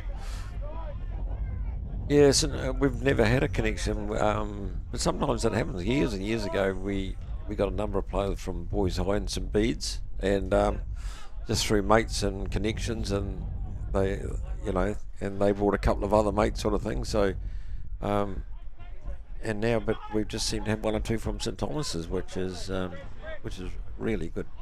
Different school, different. But there's some pretty handy footballers there. And speaking of the colleges people come from, I always love that Johnny McNichols stuck to Kashmir and still made it to the very top, didn't he? And that boy, did he have a good year? Yeah, he's one of the very few that hasn't come through the academy or system. Yeah. And wasn't picked up. Kashmir High boy, which a few of us have been or are. So he's one of the stories that you should celebrate, because he didn't get into any of those high-profile academies and got in the system. He had to do it all himself through club rugby, and just he couldn't help but be noticed. So and he made his way, and look at him now. He's played for Wales. He's playing fantastic rugby for the Crusaders, and he'll play for Canterbury and be just as good as well. So, and he's a great club man. He's always here, isn't he? He loves putting his Sydenham blazer on, and coming down and support when he can. So, yeah.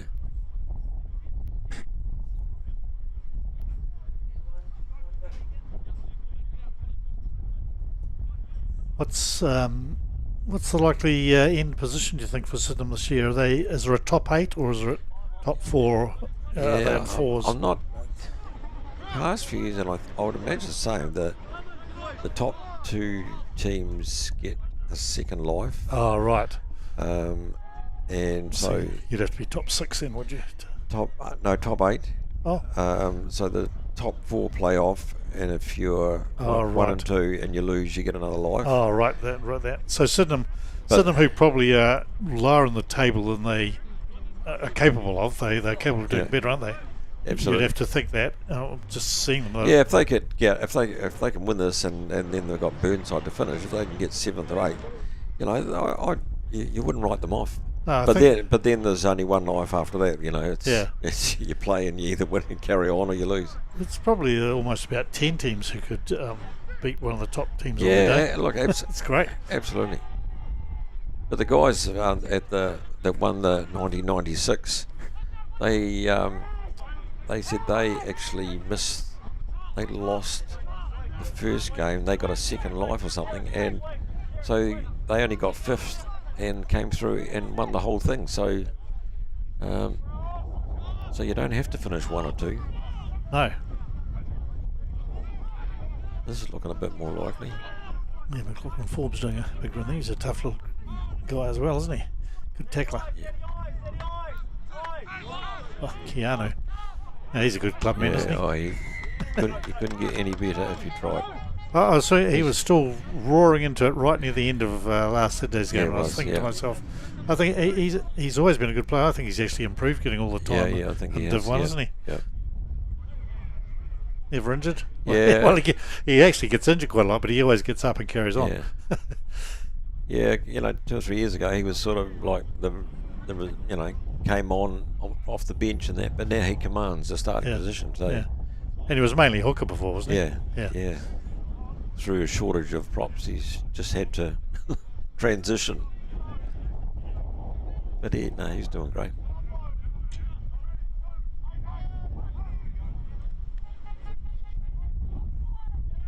Oh dear.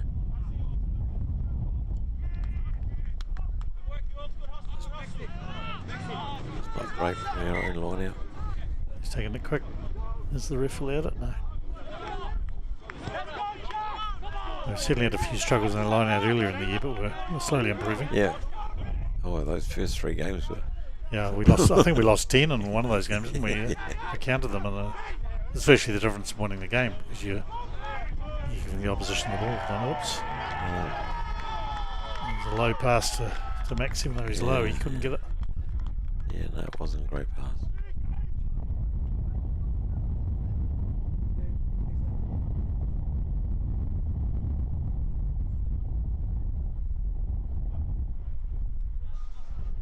How many guys do you think are down there at the reunion today? Got a team? Yeah, I think there's be close to. I think there's about 15 that actually played in the actual final. So right, that's pretty good. Some are overseas, obviously, in different parts of. Couldn't make it, but yeah, we had a good night last night, and they're having a big thing at the club tonight. So yeah, I saw the team list. I saw Sean Cuttons played number 7. I don't remember him doing that. I remember he's my favourite hooker of all time. I rate him. I hate to say it more than Corey Flynn in this game. He was such a tough guy, wasn't he? He was, yeah, and he was always very versatile. So yeah, a lot of people that were the comments. How come you got number 7 on your back, Sean? So is he there today? He was there last night, but he had something on. He couldn't. Right. He couldn't get here, but. Because he's done some coaching in Heartland, hasn't he? He's been down in Mid-Canterbury. West Coast and Mid-Canterbury, yeah.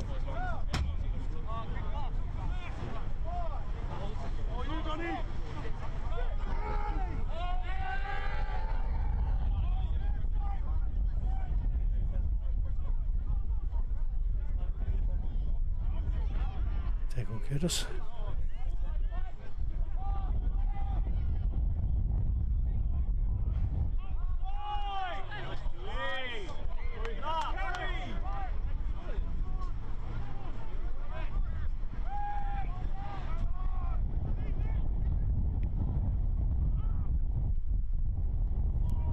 He's dropped it. Some of the boys can't quite pick it up.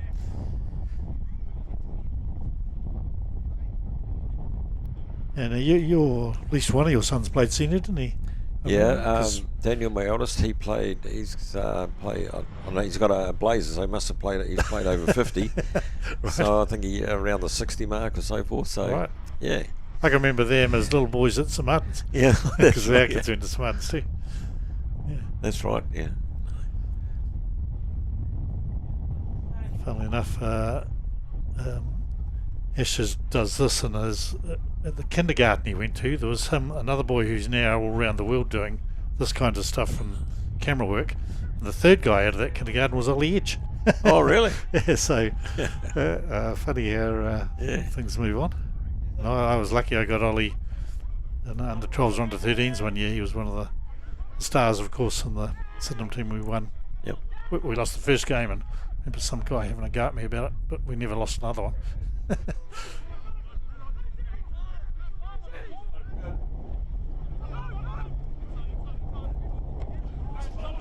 Nice pass by Zek Spain. To the Cashmere High me. Yep. In St Martin's. Oh, I wondered what those colours were. I didn't think of a college game.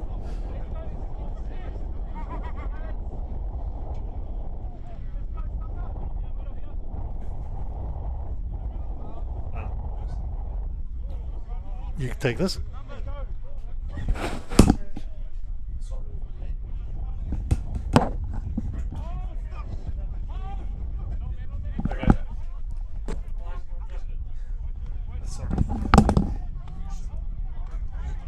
Yeah. Yeah. Oh, good.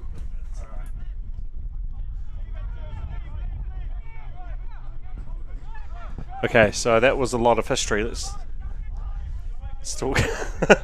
Let's look at what we're looking at here. Sydenham in a good attacking position. Fletcher Jew's pass almost gets intercepted. Curtis McDowell picks up the scraps. He's taken on the fullback. He gets taken down. Sumner counter ruck. Oh, Sydenham retained the ball. Bit of a lofty pass to the fullback. Derek Stowers takes it in his line. Here comes Lockless. Harris Tatana. He's tough. He carries. He secures. Silas Talbot goes an inside pass to McDonald. Still Sydenham's ball here. Penalty to Sydenham. Man, I got it at a very exciting time. You good? Yep. All right. Thanks, Pete. Oh, all good. All good. We'll leave you to it. So, yep, Pete Winchester goes to join the 1996 crowd. Hopefully he'll send more talent, more people with stories to come shed their wisdom, their light, and hope you're enjoying what we're doing here. So you stuck with me until halftime. Let's have a look at the chat. Hello, chat. Always appreciate someone who not only watches but sends in a message. So I can see Alexander Etawali. You must be a Sydenham supporter. He says, "Let's go, lads." Let's go, Alexander. Oh, here comes Sydenham. Zek Spain through the middle. He just gets taken down. Big pressure on Sumner. They're going zero ruck. Brocklehurst.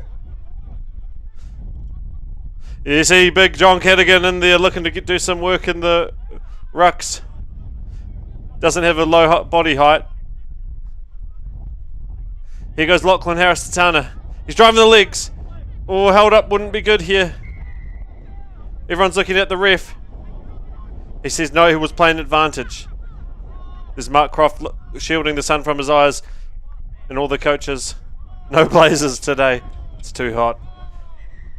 Here comes it looks like a set move from Sydenham. No, they'll call a scrum. No, the ref's having a word. He said too many times. He said the guys need to clear out, stay on side.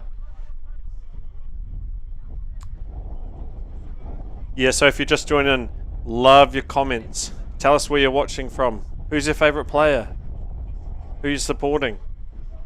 Only a couple minutes to go in this first half. It's been really tight. We need to get behind the Sydenham boys. Playing at home, battling for that lucrative top 8 position. There's Jack McLeod giving words to Max Hughes. He's got a lot of wisdom, played over 100 games for Sydenham.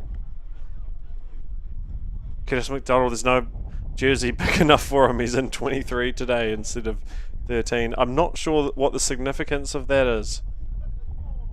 If someone knows, let us know. Why is Curtis McDonald in jersey 23? Put it in the comments. Please let us know. Send me a text. Don't call me. I'm commentating.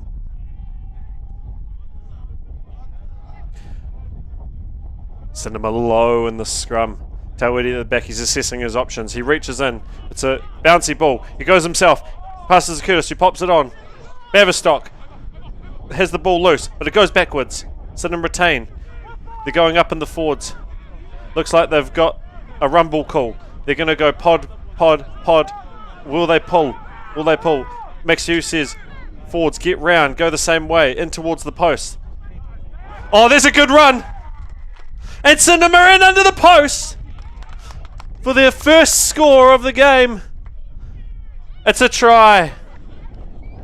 It's a big effort from Sydenham. Max Hughes. That's Mac McLaughlin Forbes under the post. We'll get that score updated for you. How good, Sydenham, if you're at home. We love this. He's a young gun.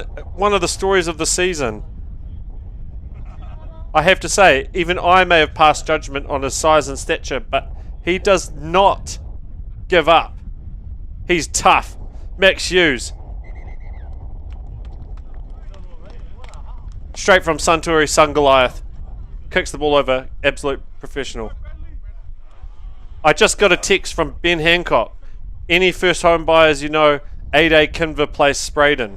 There you go. Some free advertising for Ben. Ben Hancock.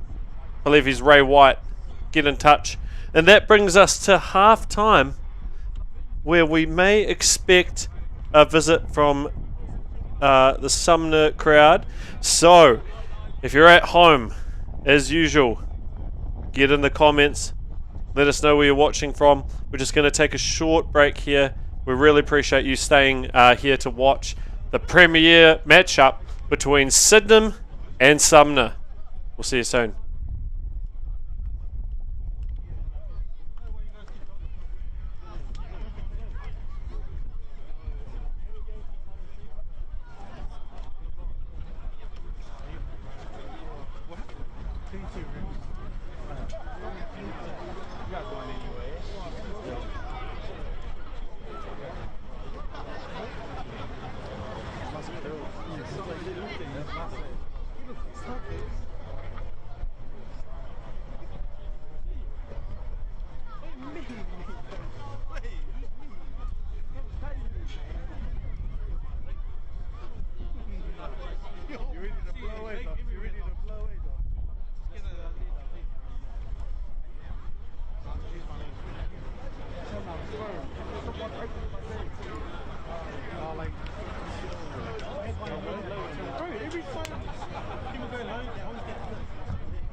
What's your prison?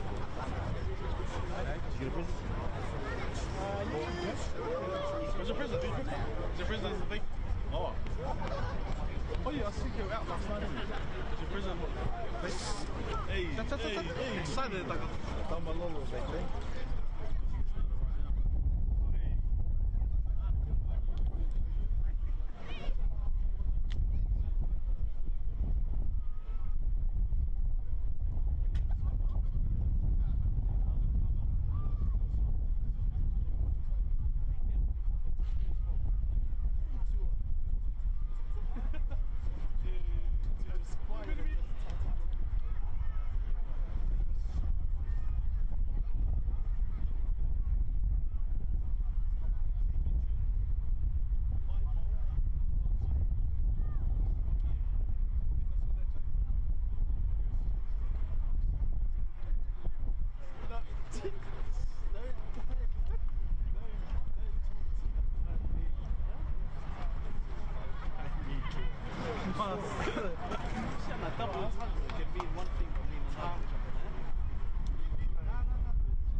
Testing. Yes, I can hear myself there. That's good.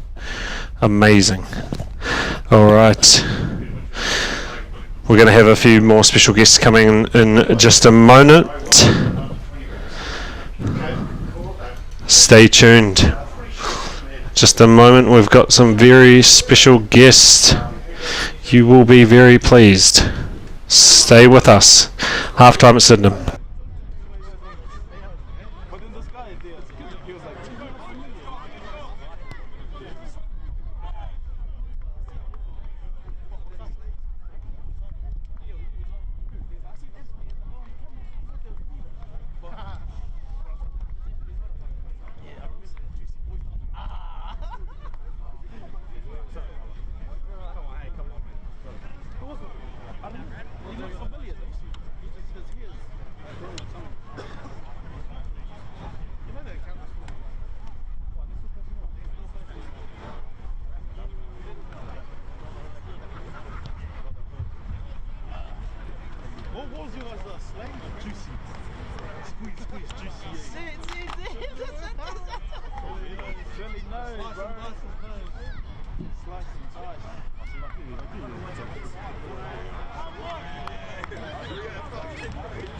Let's go, Bradley!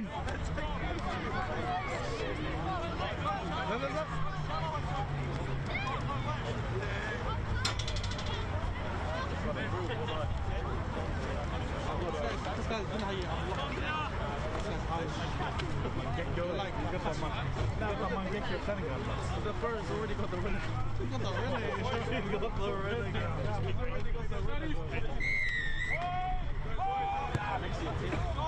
What a large neck. Maria!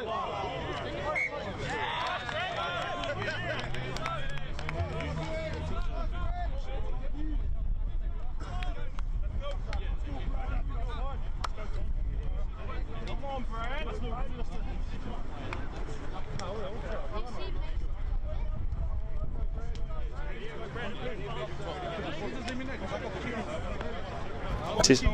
Testing mic number 4. Testing mic. Testing mic number 4. We got it there. All right, that'll have to do.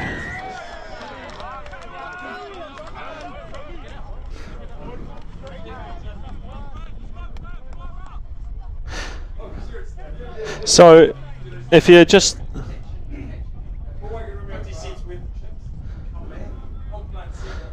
tuning in, we're just about to get some very special guests in, so bear with us for any technical difficulties.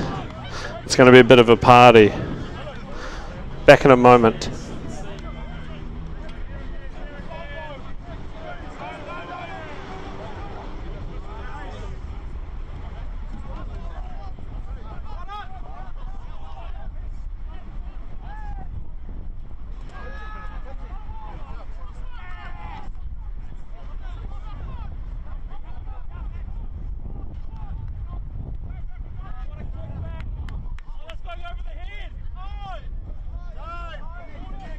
Fill the waters up, water boy. Actually.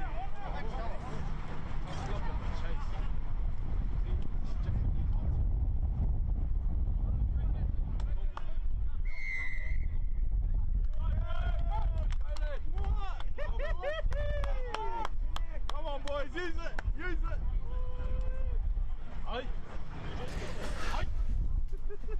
Okay, so we've got 4 microphones here. Everyone's got the microphone pointed in the mouth. You can adjust. Yep. Yeah. Thanks. Okay. Can you hear me? So it's my pleasure to introduce some of the stars of the 1996 Championship side. We've got Kieran Flynn. Hello. Hello, Asher. Dion Kerr. Hey Asher, how are you? And Aaron Oggy Flynn. Hey mate, how you going, bud? I'm good. I'll let you guys chat. What have you guys been up to today? Couple of beers.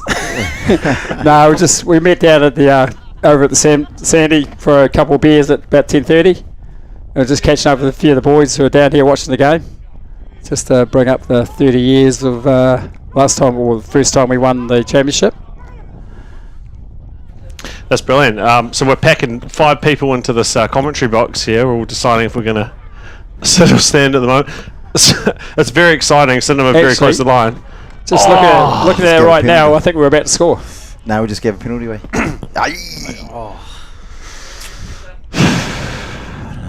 So who played the best in 1996? Who played the best? Oh, Dion.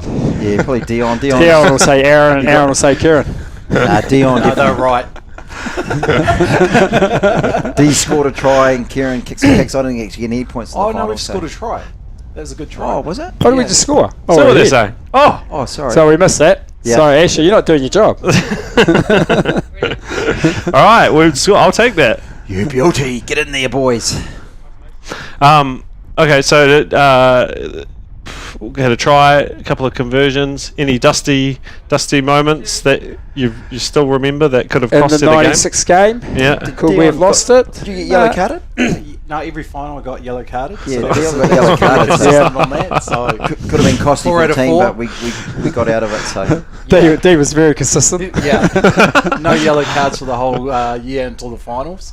It's over. Great one. nice. So what's that score now? 14-7. Oh, yeah, 14. Excellent. Let's not dwell on it, but why'd you get carded? Mel Arnold accidentally fell onto my boots. He was in position first 5. Got in the way of my boots. And for those who don't know you, what position were you? First 5. Yeah. Dion was just showing some dominance over Mel Arnold. Yeah, that's right. He's a good fella, good West Coaster. Yeah. Yeah, good dude. But actually, Ash, watching that game back 30 years ago, I think we actually could have won by a few more points. The boys played really well. The forwards played really well that day. So it was just, I mean, it was a horrible day though. Yeah, big suddenly. Yeah, it was. Nothing like this weather. No, No, but today's good. in the first half we actually went the- into that. We went into the big wind, and we actually were leading at half time, and we had the wind behind our back in the second half. So It was also the last time a club final had been played at Lancaster Park, what it was called back then. yeah, true. They switched it all to Rugby Park after that. And we had the most supporters. We're the best supporters. Yeah.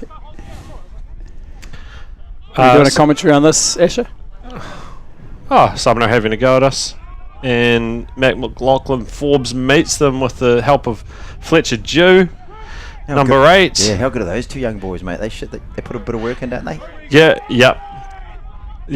Mac got a try about 5 minutes before half time, and he's just how do I say? He's a little terrier. Oh, that's number 7A. Yeah. Yeah, the Lucy Open. Yep. County Van Staden with a good tackle there. We were just talking with Pete Winchester about how he's a good club man and could possibly go 100 games for us as well. I think Keanu played 100 games for Div 2s, didn't he? So Yeah. he's definitely a good Sydenham man. Keanu, he's got his blazer. Yeah, he's got his stiff blazer. But he actually Yep. probably got 100 games for Div 2 as well. So it shows you how much of a club man he is. Yep. Played through Colts as well. What's your numbers? How many in the party today, and any honourable mentions of people who couldn't unfortunately make it to the celebrations today, to the reunion? I think there's about 24 of us. Whoa! Ben O'Malley, he couldn't make it. He's down in Queenstown. Con Barrels, he couldn't get back over from Australia. Tomo's in England. Who else? There's a couple. Walter Tevy, if you're listening to the live stream, mate. Bob Kerr wants his tracksuit back, so if you can, if you could bring your tracksuit back, that would be much appreciated, mate. Thank you. Do you guys take the game jerseys home at the end of those seasons when you win it? Definitely. If you can win, we? You get to keep them. But Kieran was a Monty for when they have a photo, and he would steal a jersey, but he'd have about 3 jerseys on, so he'd actually probably take 3 jerseys home. Oh, here comes Sumner. Yeah. Oh, no. Oh. That's kickable in the way the wind's blowing too. Yeah, that could level it up again. Both these teams have to win one of the. They both got to win, don't they, to stay in contention for top 8. Yep. That's. I think if we win today, that we're in the top 8, cement, even if we whatever the result is next week. I think Sumner need to win, so Very they'll nice. probably be a bit more hungry for it. Yeah. for those watching at home, you can send in your questions, and I've had one come in here from. Haven't seen this name before. I'm not sure what team it goes for. Valentine Talamidi says, ask Dion what the real reason was for leaving Oggy to man the scoreboard at Lancaster Park alone. And follow-up question, what was her name? First of all, there was no name Valentine. You should know that. No, when we were, what would it have been, 12? Yeah, 13? probably about 12, 13. Stewie Marshall was a good Sydenham man, and this is when Lancaster Park had the black scoreboard. We're going to really show our age. So for $5, that's what I got paid, and a Fanta and a pie. Coke, yeah, pie. I was allowed to do the scoreboard, and by midway through the season, I got a bit more enthusiastic becoming the ball boy. And so Stewie Marshall would be yelling out the score, and then he'd be yelling out through the hole saying, "Get back up here." Well, no, I got stuck on the board because Dion thought he was a ball boy, and he's down playing with the you ball guys both boys. doing that. Yeah, and I was running my ass off doing the scoreboard, and I said, Dion, where are you? And he's down. He thought he was a ball boy. He wanted to be a ball boy, so he was down Were you there selling kicking the ball price with for the ball double the boys. price? Yeah, I don't know. Didn't they? I think they dropped the Coke. Didn't they? After a while, they said we just got a pie and we didn't get a Coke or a Fanta. $5. We were rich people back in those days. It was a good chance to get all the autographs and meet all the players. It was fun. It was so fun. It was fun. Isn't it funny how people seem to hold your bad stuff against you, and then it just gets around the community as well? Like, how does Valentine know that? Yeah, I think I might have told him, mate. I did a bit of a speech at the Illumini thing when they do the new branding, and I think I might have said that story. Oh, yeah. I told Val in the warm up to it. I think so. But yeah, no, thank you, Val. He I think he asked about 20 people, and they all said no. And then I was the lucky one. He threw me under the bus. A bus driver threw me under the bus. So because he said there was only going to be 30 or 40 people, there was about 300 people there. So thanks for that, Val. I really enjoyed it, mate. Appreciate it. He's doing a great job for the community, Val. Here we go, Sydenham. Good defence. Stay up here. Yeah, a few of those Lucy's, mate, they hit hard, for young boys. Like, It's what I've noticed. It's different physicality. It's still very physical, but here we go. Come on, come on, big boy. Had a storm again last week, Yeah.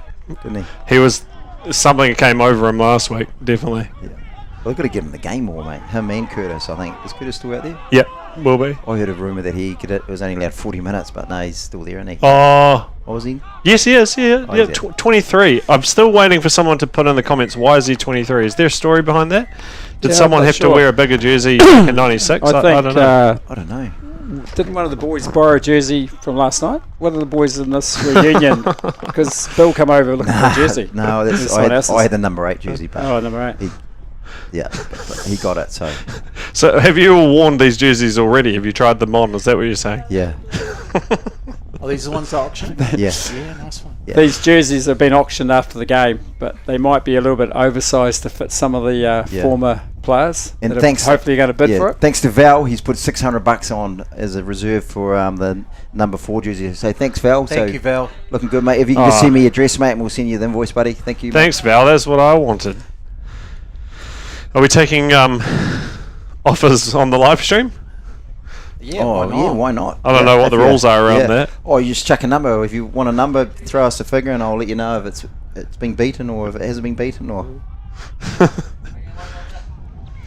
I was just looking at the table because you're mentioning who both these teams are playing for top 8.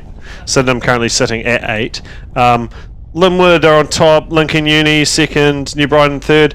Who were the top teams to beat back in the day? Back in our day? Old Boys and Maris.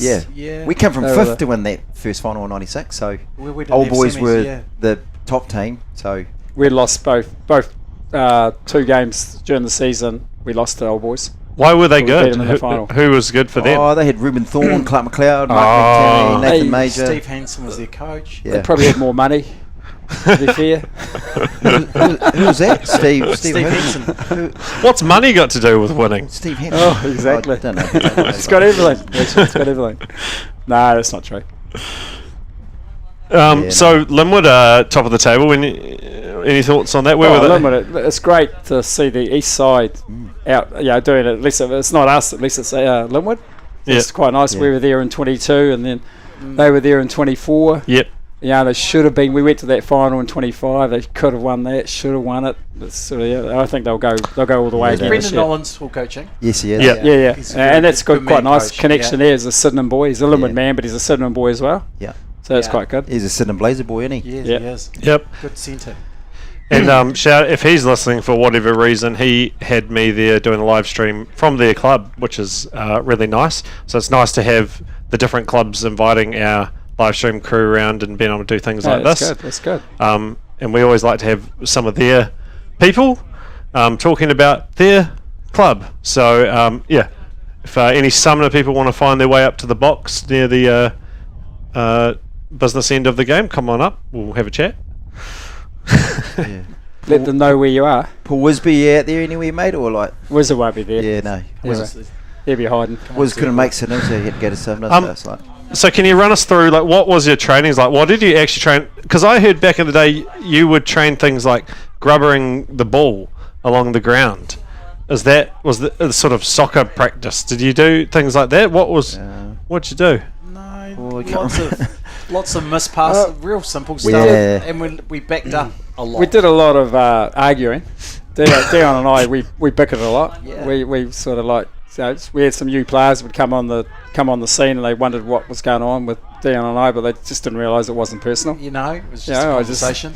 Yeah, we were just, We're always keen Love for the hate. ball. Like right now, we'd be yelling, even though that these Sumner guys have got the ball, we'd be yelling that we'd want the ball. So, yeah. um, Yeah, the backs just demanded the ball, mate, and we were like, we just wanted, we played running rugby, we Yeah. threw the ball around a little bit, so. and we trained like that too. Like it was Yeah. very, very direct the way that we did things, and then we ended up getting a bit of structure about ourselves with the forwards and Bob Kerr coming along, created a bit of structure.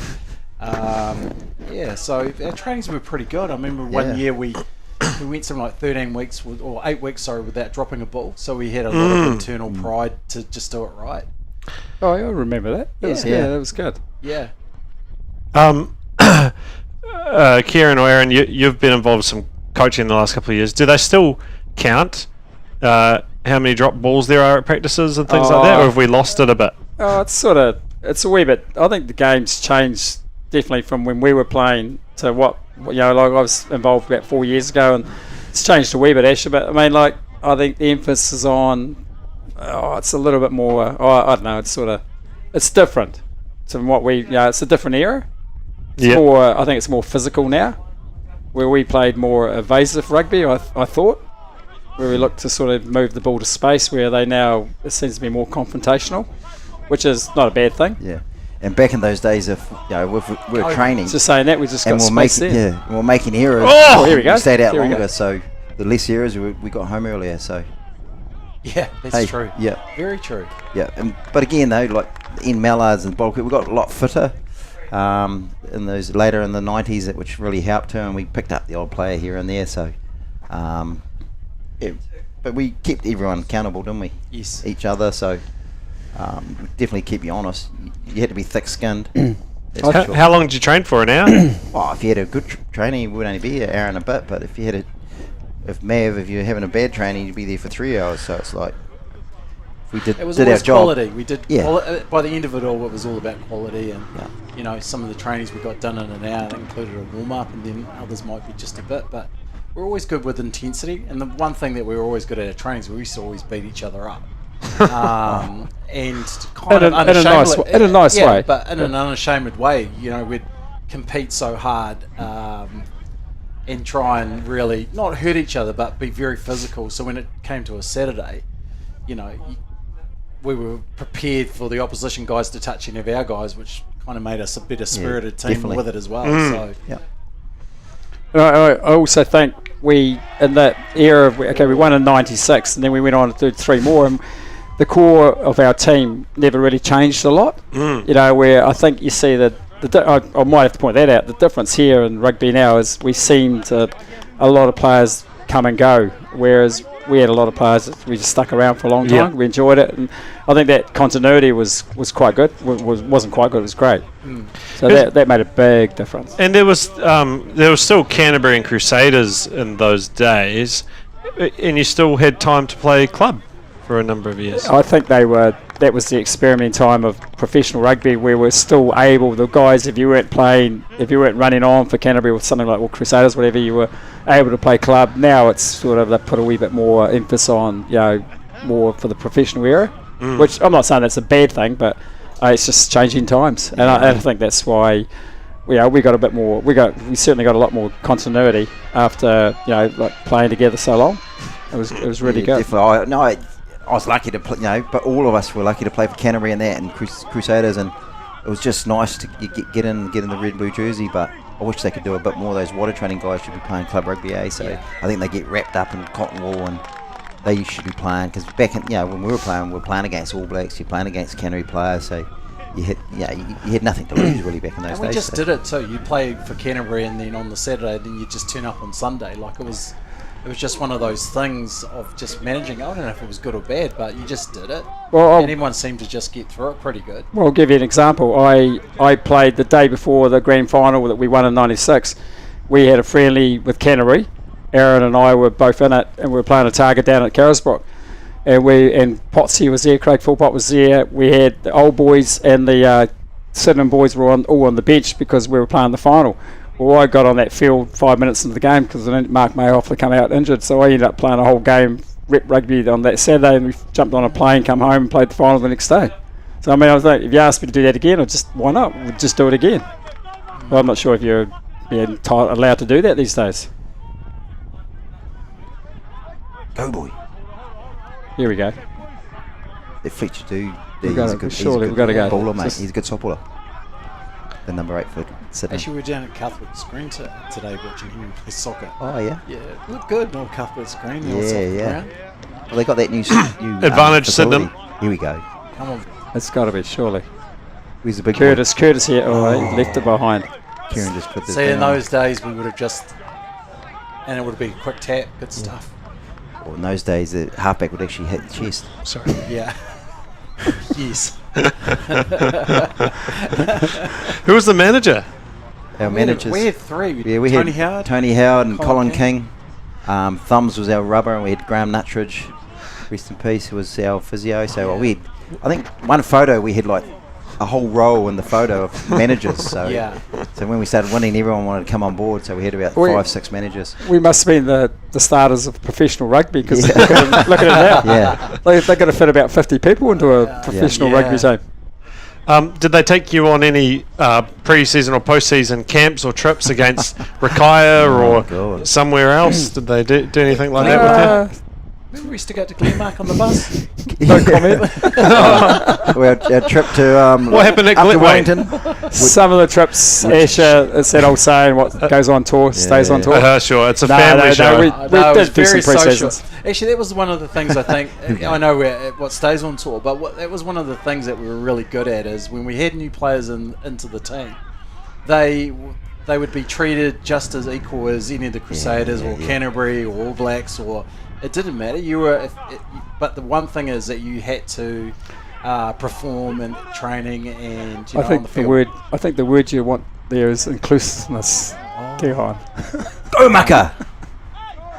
Try. Oh no, double. I think he doubled.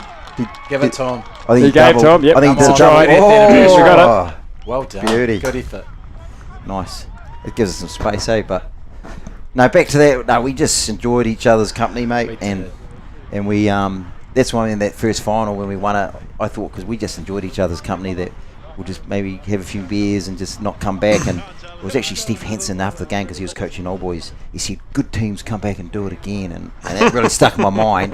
And then we won it again and again and again, and we beat Old Boys 3 of those 4. So if Steve Henson's watching, mate, we must be a good team back then, mate. So I think looking back too, us 3 were both involved in 92 and 93. Where we should have won in 92, or could have won, should have, maybe, I don't know. 93 was spanked by Burnside, but they were good learning curves though, Asher. Yeah. I realised that, we didn't realise 2 years later, 94, 95, 96 arrived, and we were just sort of starting to hit our straps, and and then we went 4 in a row, so it was good. Yeah. And good memories. There's a kick memories from Max Hughes. Oh, he's got it. It's over. Yes. Good nice, boy. Maxie.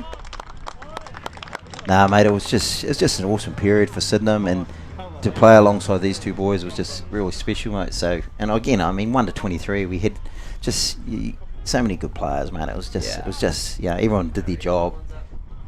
Just made it, well, not easy. We had to work for it, but everyone just did their job, mate, and we just won, mate. And you just won.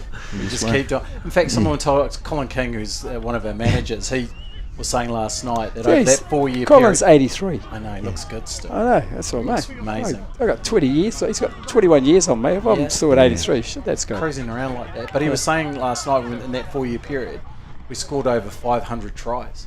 Yeah. When you think Just about under it, 3,000 points. yeah, which is amazing, and it was shared around. I mean, Francis Fitzgerald just told me before he got 2 of them. Certainly 498 for us 3 to share. Well, in the 4 years, he got 2. Francis Fitzgerald, second 15 St. Beats. Third 15 went on St. Beats. to become club champion. One of our stalwarts, yeah. Fitzy. Well, there's the challenge we put out to the Sydenham team of today. They just go out and score a lot of points and beat us. That'd be great. We'd love to hand it over. Yeah. And that was the case when we had our anniversary 4 years ago when Sydenham won the trophy. Yeah. It was such a great time for the club again, and for us to experience it in the year of, of that success that we had. It was awesome too. We always want that to follow through. And they've been pretty consistent, the Sydenham team, over the years. 30 years. Yeah, they have actually. Like, The boys, obviously, I don't know if the boys will watch this after the game today, but they're listening. They realised that 2 years ago Linwood were 8th. yeah. They made the top 8 at number 8, and they all went on to win the championship 2 years ago. So I mean, boys, get up there, win this, get into the top 8, and then go for it. Every game's a final. Yeah. Well, these boys they should have been Linwood. They should have been Lincoln, who are 1 and 2 on the table. So 8 can beat 1, and just have no fear, man. Believe in yourself. And no one remembers who wins the first round. They only remember who wins the final round. Well, we final game. We couldn't remember. Like literally, we could not remember who we played in it. What's your name? Keep playing, kids. So we'll find after old 30 boys years. 3 times, yeah. Yeah, but we couldn't remember who we played in the semis or, as we went along. Who's this halfback? Is this guy from Otago? Kieran? No. There's Jeppa. There's Ish. Sorry, the Japanese player. I'll just take this opportunity to just read some of the comments we've had come through. Anita Sutherland, office help. This is loving the banter. Mr. Sampy, I believe that's Samson Cast. He's saying, what a special stream. Loving the chat from the reunion boys. Nice guy. Nice. Hey, Yeah. Samson. Good fella. Yeah. Also had a question. I would like someone would like your comments on the following players. Maybe just a couple words from one of you at a time. And I don't know all of these players, so I am going to rely on you. Yeah. Quick Well, fire. I'll start. Quick I'll fire. start with my. I played a lot of 5 names. I played a lot. He's telling us the names. He's going to give us the And we name. just got to say one word. I've got 5 names. Say one word. Yeah. John Cook. Oh, Cookie. Oh, from us. On Cookie. On Cookie. On Cookie. Hemi to Kitty. Oh, my God. Sorry? Hemi to Kerry. Let's come out now. Mav, if you're listening, hear me kick that ball, not Dion. In the 92 final that cost us the game. Yeah, okay? it wasn't me, Hear Mav. me, yo, Forgive me. Mav a beer. Yeah. Pretend Mary. Next name, Nasi Manu. Oh, well, we didn't Great. play with Nasi, but he's beast. Beast. Beast. Willie Mansell. Wermu Monsol. One of the greatest, Oh, silkiest He got to second 90. fives. He got to 99 games for Canterbury and then got dropped. Yeah. Great tackle from Class. Harlan Brown. Great Yeah, player. he was class. Great player. Here's one from me, Sean Cuttins. Oh, yeah. Cuddy. Whoa. One of the best players ever. Yeah. One of the best Mate. team ends ever. Tough. Just hardest, mate. Where is Hardest he man. man. today? Is he here Good today? dude. Where is he? Oh, He he's was here got last night. he's here last he's night. got people over, so he Oh, okay. the He Rick was staying at his house had He was a hooker come flanker. He was just great. He was just He was in that so Burns. talented. He was in the Burnside team in the early '90s that beat us. And, then, but he come to Sydney. I'll count down from 3, and you tell me what position he played in the 96 final. 3, 2, 1. Flanker. Yes. Flanker, yeah, he's a hooker. Like Who did we flanker. have as hooker? Lee. Nah, yeah, Lee Hall. Yeah, Lee played hooker. And finally, there's the last one on the list I was sent. You've done good research here, Oliver. Jamie Flynn. Who? Who's that? Oh. Jamie Flynn. Actually, Jamie Flynn was the better halfback. amongst them Instrument- all. Steroids. Jamie Sorry, Flynn. Steroids. Instrumental He in was getting great halfback. Yeah. instrumental in getting our front row across the line. I've got a question from Josh Burgess. Oh, How much you paying for the number 9 jersey, Oggy? well, Joshy, I hope you put a bit in for it, mate. Oh, he said quietly 1,500 to me, but Yeah. I mean, I don't know. I'm not sure. Joshy, put a bit in, mate. Is that John Surgeon from They're starting It's, at. Joshy played. Oh, he's, Remind us the starting price. 500 all reserves. Cheap. No, they're not, are they? Yep. It's cheap. We're not here to muck around, mate. The final's on at 7 o'clock, and we've only Right, got half an I'm hour to sell them all. So, I'm in the bad books with my wife. so again. Val, actually, Might as well say it now. Val's just sent a text in. He's got a 900. So thank you, Val. So, Thank you, mate, Val. you'll get an Top invoice, man, mate. that That'll be Val. good, Well done, mate. Val. Top Geez, man. you're a good man. Canterbury Rugby must be paying you a lot of money, mate. That's awesome. Thank you, Val. Here, get me a job. Yeah. I think we're going to score again. No. Yeah? Actually, it's nice in here, boy. It's a lot warmer. Yeah, it's nice. Actually, this is It's quite windy. Come out on, there. boys. Get on it. Where's Curtis? yeah. We They should have used to come have up. Come on, big boy. I think we should have come up at the start of the game. It is nice and warm in here. Yeah. Gosh. I've actually got a couple of Cokes. Here we go, on it, here we but go, only here we two, go, here we so go, here we go. All right, here we go. Here he is. Surely. Too high. Oh, Oh, Held held up, up is held up. not good in modern rules. Nah, it's not. no. Oh, mucker. Oh, penalty advantage. Tap it. See, that's Back in definitely our day, tap. mate, we Tap. should tap everything. And Potsy was our captain. We were talking Yeah, about that yeah, last yeah. night. And we'd do a quick tap and we'd be about 50 or 60 metres down the field, and he'd say to us, you know, we could have kicked it. Wait. That's the attacking region, wasn't it? Oh, I thought about 95 was the attacking Pretty region. much. It was Yeah. real I'd be space looking him was. in the eye, going, "Sorry, bro, we're going quick." And we'll just go. That's where all the space was. Oh, this kid's good, man. 19. No, the kid coming off 7, man. Is that Sile's stepson? Oh. He's a good kid, man. Silo, he's a good player. Yeah, he was. Good take. Just maybe, or just watch this a bit. Lachlan Harris, I think Titana at the back. Score Oh, here. he's got to score, surely. Got it, surely. Oh, Yes. Yeah. Try time. Oh, I got to be. Yes. Yeah. Well done. Excellent. Do you like that as a older player, those kind of tries? As an older player. Oh, I don't mind that. No. Yeah, no. Just as I long think as we it's- get a bit yeah. of share of the ball. Yeah. No, that's great. What, you didn't like it? No. Actually, no. When you say that, when you rewatch that '96 final, mate, we mungled the old boys forwards. Yeah, I know we mungled them, but in a different format, right? Oh, but- that is just like, I don't know. It's boring, but it's easy, isn't it? When you spent the first 10 years of my senior career learning how to run backwards, Yeah, but and then we it's- suddenly got on the go Yeah. forward, it was great. Well, my first 2 games at Sydenham, my first game we lost 89-0, and then we lost 74-0. Oh, so I well was like done. thinking, and I going think backwards, I've never Oggy was the felt- problem. Oh, the good the fullback was going backwards that fast. How good news- did you keep on the same? How did you stay on the senior squad? The result of Because that. we tuned up in mate. 88. Oh, sorry, Karen was playing for old boys back then, so you might have had a Oh, bit yikes. of Yikes. armchair ride with Bring it back to a me. couple of Yeah? homos that Come play on, back bring there up the with, miss kicks. Come on, bring up the miss kicks. We were only Oh two in no, the it's just final. when you're playing for old boys, mate. It's like Yeah, because in '88, that's when we all turned up. Willie Mortsel, you came Yeah. over. Jamie came back. Oggy and Yeah. I were only 19. There were only 3 of us, and then Yeah. Cookie turned up. And Cookie, yeah. I think Kirky, rest his soul, great guy. He 80 kind of did a 80. lot of 88. Remember they finished last that year, and then we finished 4th. Yeah. And up at the Colombo Street clubhouse Oh, next yeah. to the firehouse, it was just the place to be on a Saturday night. Oh mate, Superb. it was beautiful, wasn't it? Yeah. I played 87. I was playing for Southland. Played Wanganui up in Wanganui, and I was marking Wiremu Mortsel. And a year later, I rocked back to Christchurch to play for Sydenham.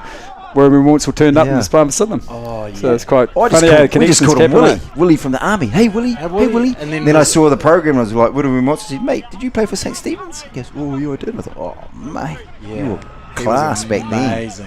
And Wanganui beat us. It was all this little, all of a Yeah. sudden, this evolution of all these Yeah. players turned up, and and then we just kind of Yeah, built you're on right. that. And Oh, awesome. It was No, so it was good. great. Yeah. But we all played all 4, eh? We Yeah. played all 4 finals, us 3 here. So there's only about 4 or 5 of us that have Well, done that. I so. didn't. I have to tell Oh. the truth there. I didn't play in the '99 final because Dion wouldn't let me. Oh, you didn't come off. He made me play the semi and then kicked me out of the final.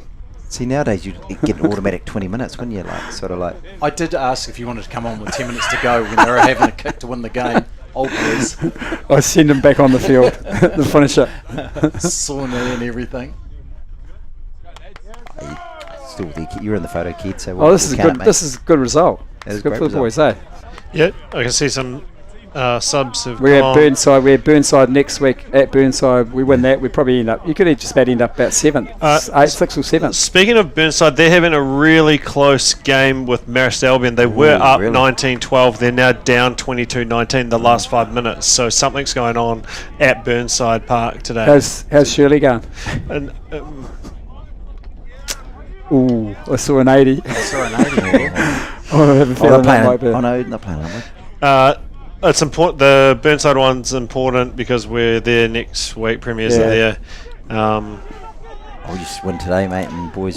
We beat Varsity last week. Was it at Varsity? Yeah, it was Yes. at Varsity. Yep, So they can do a away game. There's a good comment from Oggy at the club night last week where he sort of spurred on the boys to say, well, we've retained that Frank Creighton. Crichton, Yeah, that was important. Frank 7 years That in a was row, mate. important because Frank was 7 years in a row, they've won it. He loved Varsity, but he also loved Sydenham. He was a good man. He was a good fella. He was an odd character, and when you first met him, to be fair, but once you got past it, he was such a generous dude.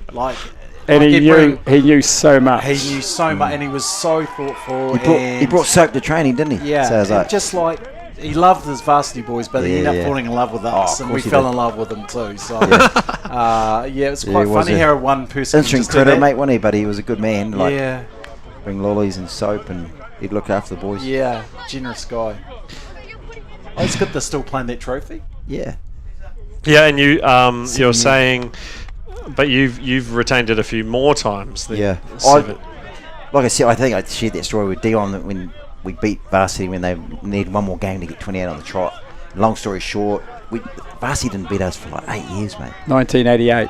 Yeah. They didn't beat us for 8 years, and I don't think I played that year, so I didn't count that year anyway. So It was one of the But turning. It was one of the was, Sydenham yeah. started. There's a bit of self-belief. Realised Sydenham Yeah. boys, and you look back and a lot of those boys went on. Maybe not to '96, but a lot of those boys went on and played some good footy.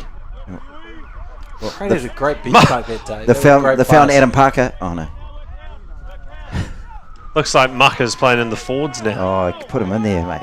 Lester Whainuku. Why not? He's a big boy, isn't he? They're all big boys now, aren't they? Yeah. Very big. Well, I look at 23 Curtis.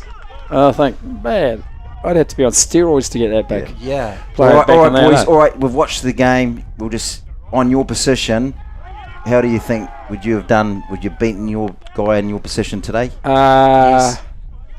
You mean for the Sumner first fight? No. For Sydenham. marking up against. So you and Curtis. Yeah, I've got the. Oh, great. So I'm marking Curtis. I'd probably call a hammy. here we I'd go. probably pull a hammy early on and get off the field. No, I think. They are big. Yeah, they are big. So Dion, you got wee Max. He's not a wee first five, but he's filling the gap. Max is a good player though. Good He team is. man too. He's good. Great team Well, man. my dad, sitting out there, is a fan of Dion Kerr. He's told me my whole life, and I've never met you before, but he always said Dion Kerr was the best first five he'd ever watched at Sydenham Park. Does Dion owe you money or anything? No. he didn't. Oh, that's Free good, mate. juice. No. Oh, But that's we're right. I appreciate that. Thank you. D was pretty awesome to play outside too, Yeah. Asher. Actually, and I played with some good first fives, and I rate Dion Kerr as the best first five I've ever played with. Oh, thanks. Well, that's where it was. We were all good players, like right through our whole back line. Even, I was talking to Nick Tate, and he came on as a young guy, and he said his opportunity came up, and they said, "Can you play wing?" And he said, "I'll play anywhere." And and he ended up being a great try scorer. And everyone contributed in our back line. Like any person could do a break. Really. Great try scorer, Nick. Apart from the champions in '96 against Kaiapoi. Oh, don't mention Actually, that. that would have driven us to come back. I mentioned that last night. I talked about the Kaiapoi game, and Nick was sitting next to me. Tony, I changed the if you're subject real listening, quick. Don't worry, Nick, you're not listening to this, but we still love you, mate. But It was a chip and chase that bounced up into... should I tell the story in the shower because when he was crying? Oh, no. No. That No, piece? no. Oh, I shouldn't tell that. Okay. No, that was sad, but wouldn't Poos just score the try? that was All we like had to that do is Purse just pass. leap over and just Purse score the has been try, generous. and he just offered him the ball, and poor old Now Mac there's a player dropped it cold. that that we took in from the old boys. He was a flanker, and he was Yeah. talking to us, and he wasn't Oh, really man. enjoying himself at old boys. Maybe we were Yeah. playing in Yeah, Sumner. It was like, yeah, mate, mate. come over to because Willie. We just Morsley- lost Wermo. Yeah. Yeah. Yeah. We were like, mate, you could be a second five, and he was playing flanker. Yeah. Mate, he was And awesome. He was amazing. Well, he saved me from breaking my neck playing. He was 7 for old boys in a game at Rugby Park, and he pulled me out, and I lay there for about 5 minutes, and then after the game I said to him, "Piers, what did you do that for?" He said, "I saw you were in trouble, so I pulled you out." I said, "You should come to Sydenham." He goes, "Can I play second five?" I said, "Of course you can." And he come the next year, mate. He come over and played second five. That's a true story. Oh, he's a great mate. And He was then one he of ended- the best second fives around. Oh. Well, then in '96 you end up going to come into Argentina with Canterbury Yeah. as a flanker. Yeah. Oh, did he? He played for Canterbury. Oh. Man, he was super solid. Oh, he was. Especially Just you know, the losing Willie, Yeah. like The lines he game ran, is mate, Just amazing. run a good line, like off you or off Kieran, like. He was And defensively, he machine. was so good.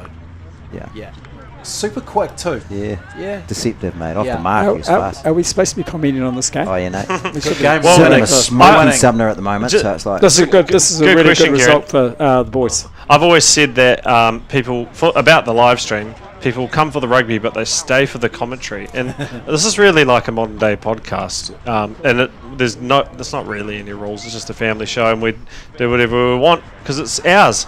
So keep going. Got another minute, maybe. Oh, Yeah, Ash, actually, you do a Yeah, great job, yeah. mate. You've been doing this for a long time, so you do a great job. Do you Thank go you around very to much. other grounds? When they let me. yeah. Mate, Donnie Bell come to the Sandridge and did a wee interview with me, Oh. and he mentioned that he'd done some commentaries with your mate, so he's a good. He's very good at promoting himself, Donny Bell. Yeah, but he's a good man though. I like. He's good. He's been a feature every year. I've done it, and we always look at it like this. I need star power, and he needs a warm up before he does the sort of Heartland games and anything else. Heartland games with Buff, isn't he? But he's got the golden voice. I've always said that about Donny. Other than that, we've had a whole range of commentary don't even people score. here over the years. Don't We even won't. score. so you've been doing this for how long? Since 2021 was the first year, so this is Yeah. fifth year. Great. Yeah, In between subbing him for Div 2s. I played 80 today. Played 80 Oh, today. yuck! Good win. Oh, They had a no. good No, win. don't do that. That's just got him. Great tackle. Oh, it's a knock on. He's fumbled it. Oh, walk over the try. Oh, Hold him up, great hold him up. tackle. Oh, that's a penalty. No, that's only in league. What Maybe. a great tackle. They Come got on. the playing Oh, advantage. One Oh, more here we pass, go. one So- more. Too Come on, easy. mate. Push him in. Oh, He's good out. try. We'll give him that. Bonus point for Sydenham, though. For Sunday. Any shout-outs you guys want to make before we start wrapping it up? This must be getting pretty close now to the end. We're on the 80. Walter TV, if you're listening, mate, Bob wants his jacket back. Tracksuit, that if one. you can. Yep, I've done that one. All right, okay. It's this is my first experience up here with Ash, and I just think it's great. Like, man, I didn't know much about this stuff and the live stream you're doing, but the other thing that's kind of exciting is the amount of people are watching the games now. Yeah, it's great. Like, It's great. Think 30 years on, it's No, it's good numbers. You Yeah. see good numbers at a home game. It's great. yeah, it's awesome. And the great thing about Sydenham Park is still looking great. Yeah. It's still a magnificent place. And the boys, with us having the 96 team I here, just might like to add one last thing is Okay, maybe you actually just butted in, mate, Sydenham and I was cricket, trying to- Sydenham rugby, Sydenham hockey, Yeah. Sydenham everyone just get together, have a chat, and get this something here going on this year. And we could have a look. We have some sort of good community thing get going here on the Yeah. fields, and we get some good numbers back here to the club. Kid, That'd be man, good. I'm back on the board, mate, so I might get And that ball rolling. Sydenham Div 1s, mate, go on, mate, from number Yeah. 8 to number 7 next Yeah. week. If you end Believe. up, We're very win proud it. of yous. You win it Very from proud. any number, mate. You guys can still win this Well done, mate. this Yeah. competition. 96 boys are proud of you winning today, mate, so Yep. Good congrats. game. Get up. Smash Linwood if you get to play him again, and shut my brother up, please. Thank you. Well, if you guys would like, I'll be happy to let you go back to your Thank you so festivities much. Yeah, now. thanks, Asher. No Enjoyed worries. it, mate. It was good. Cheers, she's doing a great job, mate. Cheers.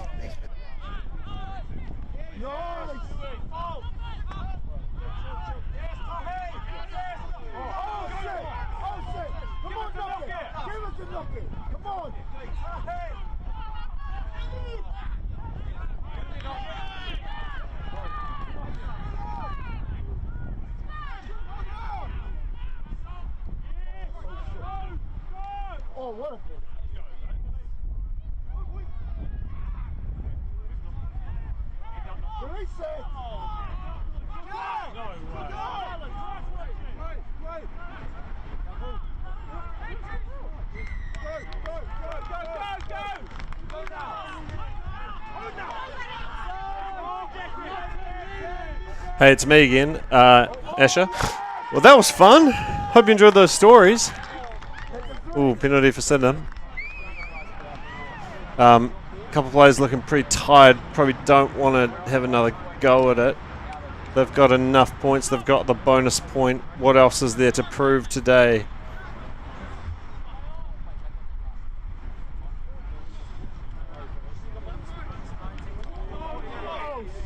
Oh, bit of a fight there.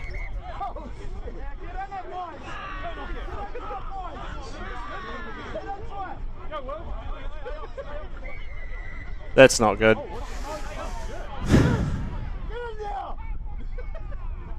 Well, it's all been sent to the right people after this. Thank you for watching.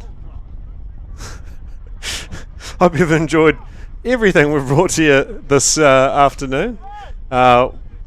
We love your support. We're trying to get to 1,000 subscribers, so like, follow, subscribe. We're all going to head down to the Sydenham Bowls Club, which is our Sydenham Rugby Club rooms after this. It's going to be an auction, speeches, all that good stuff. And yeah, it's just going to be a nice family affair.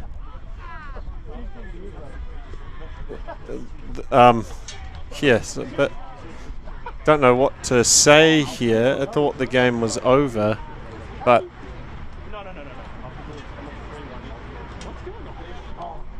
someone run a iPad down to the referee so he can see how it transpired. Both touchies are coming over. Sorry, I don't have the ref mic'd up today either, because if you've just joined in, I played Div 2 for 80 minutes before. We won though, so that was good. There's the refs looking very important. They have to do something about this, I guess. It's not what we really want in rugby after a great game has been played, so move on. Lots of spectators sticking around, supporting to the final whistle.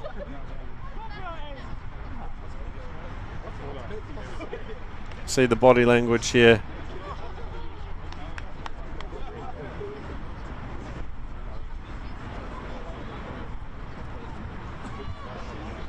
Big chat.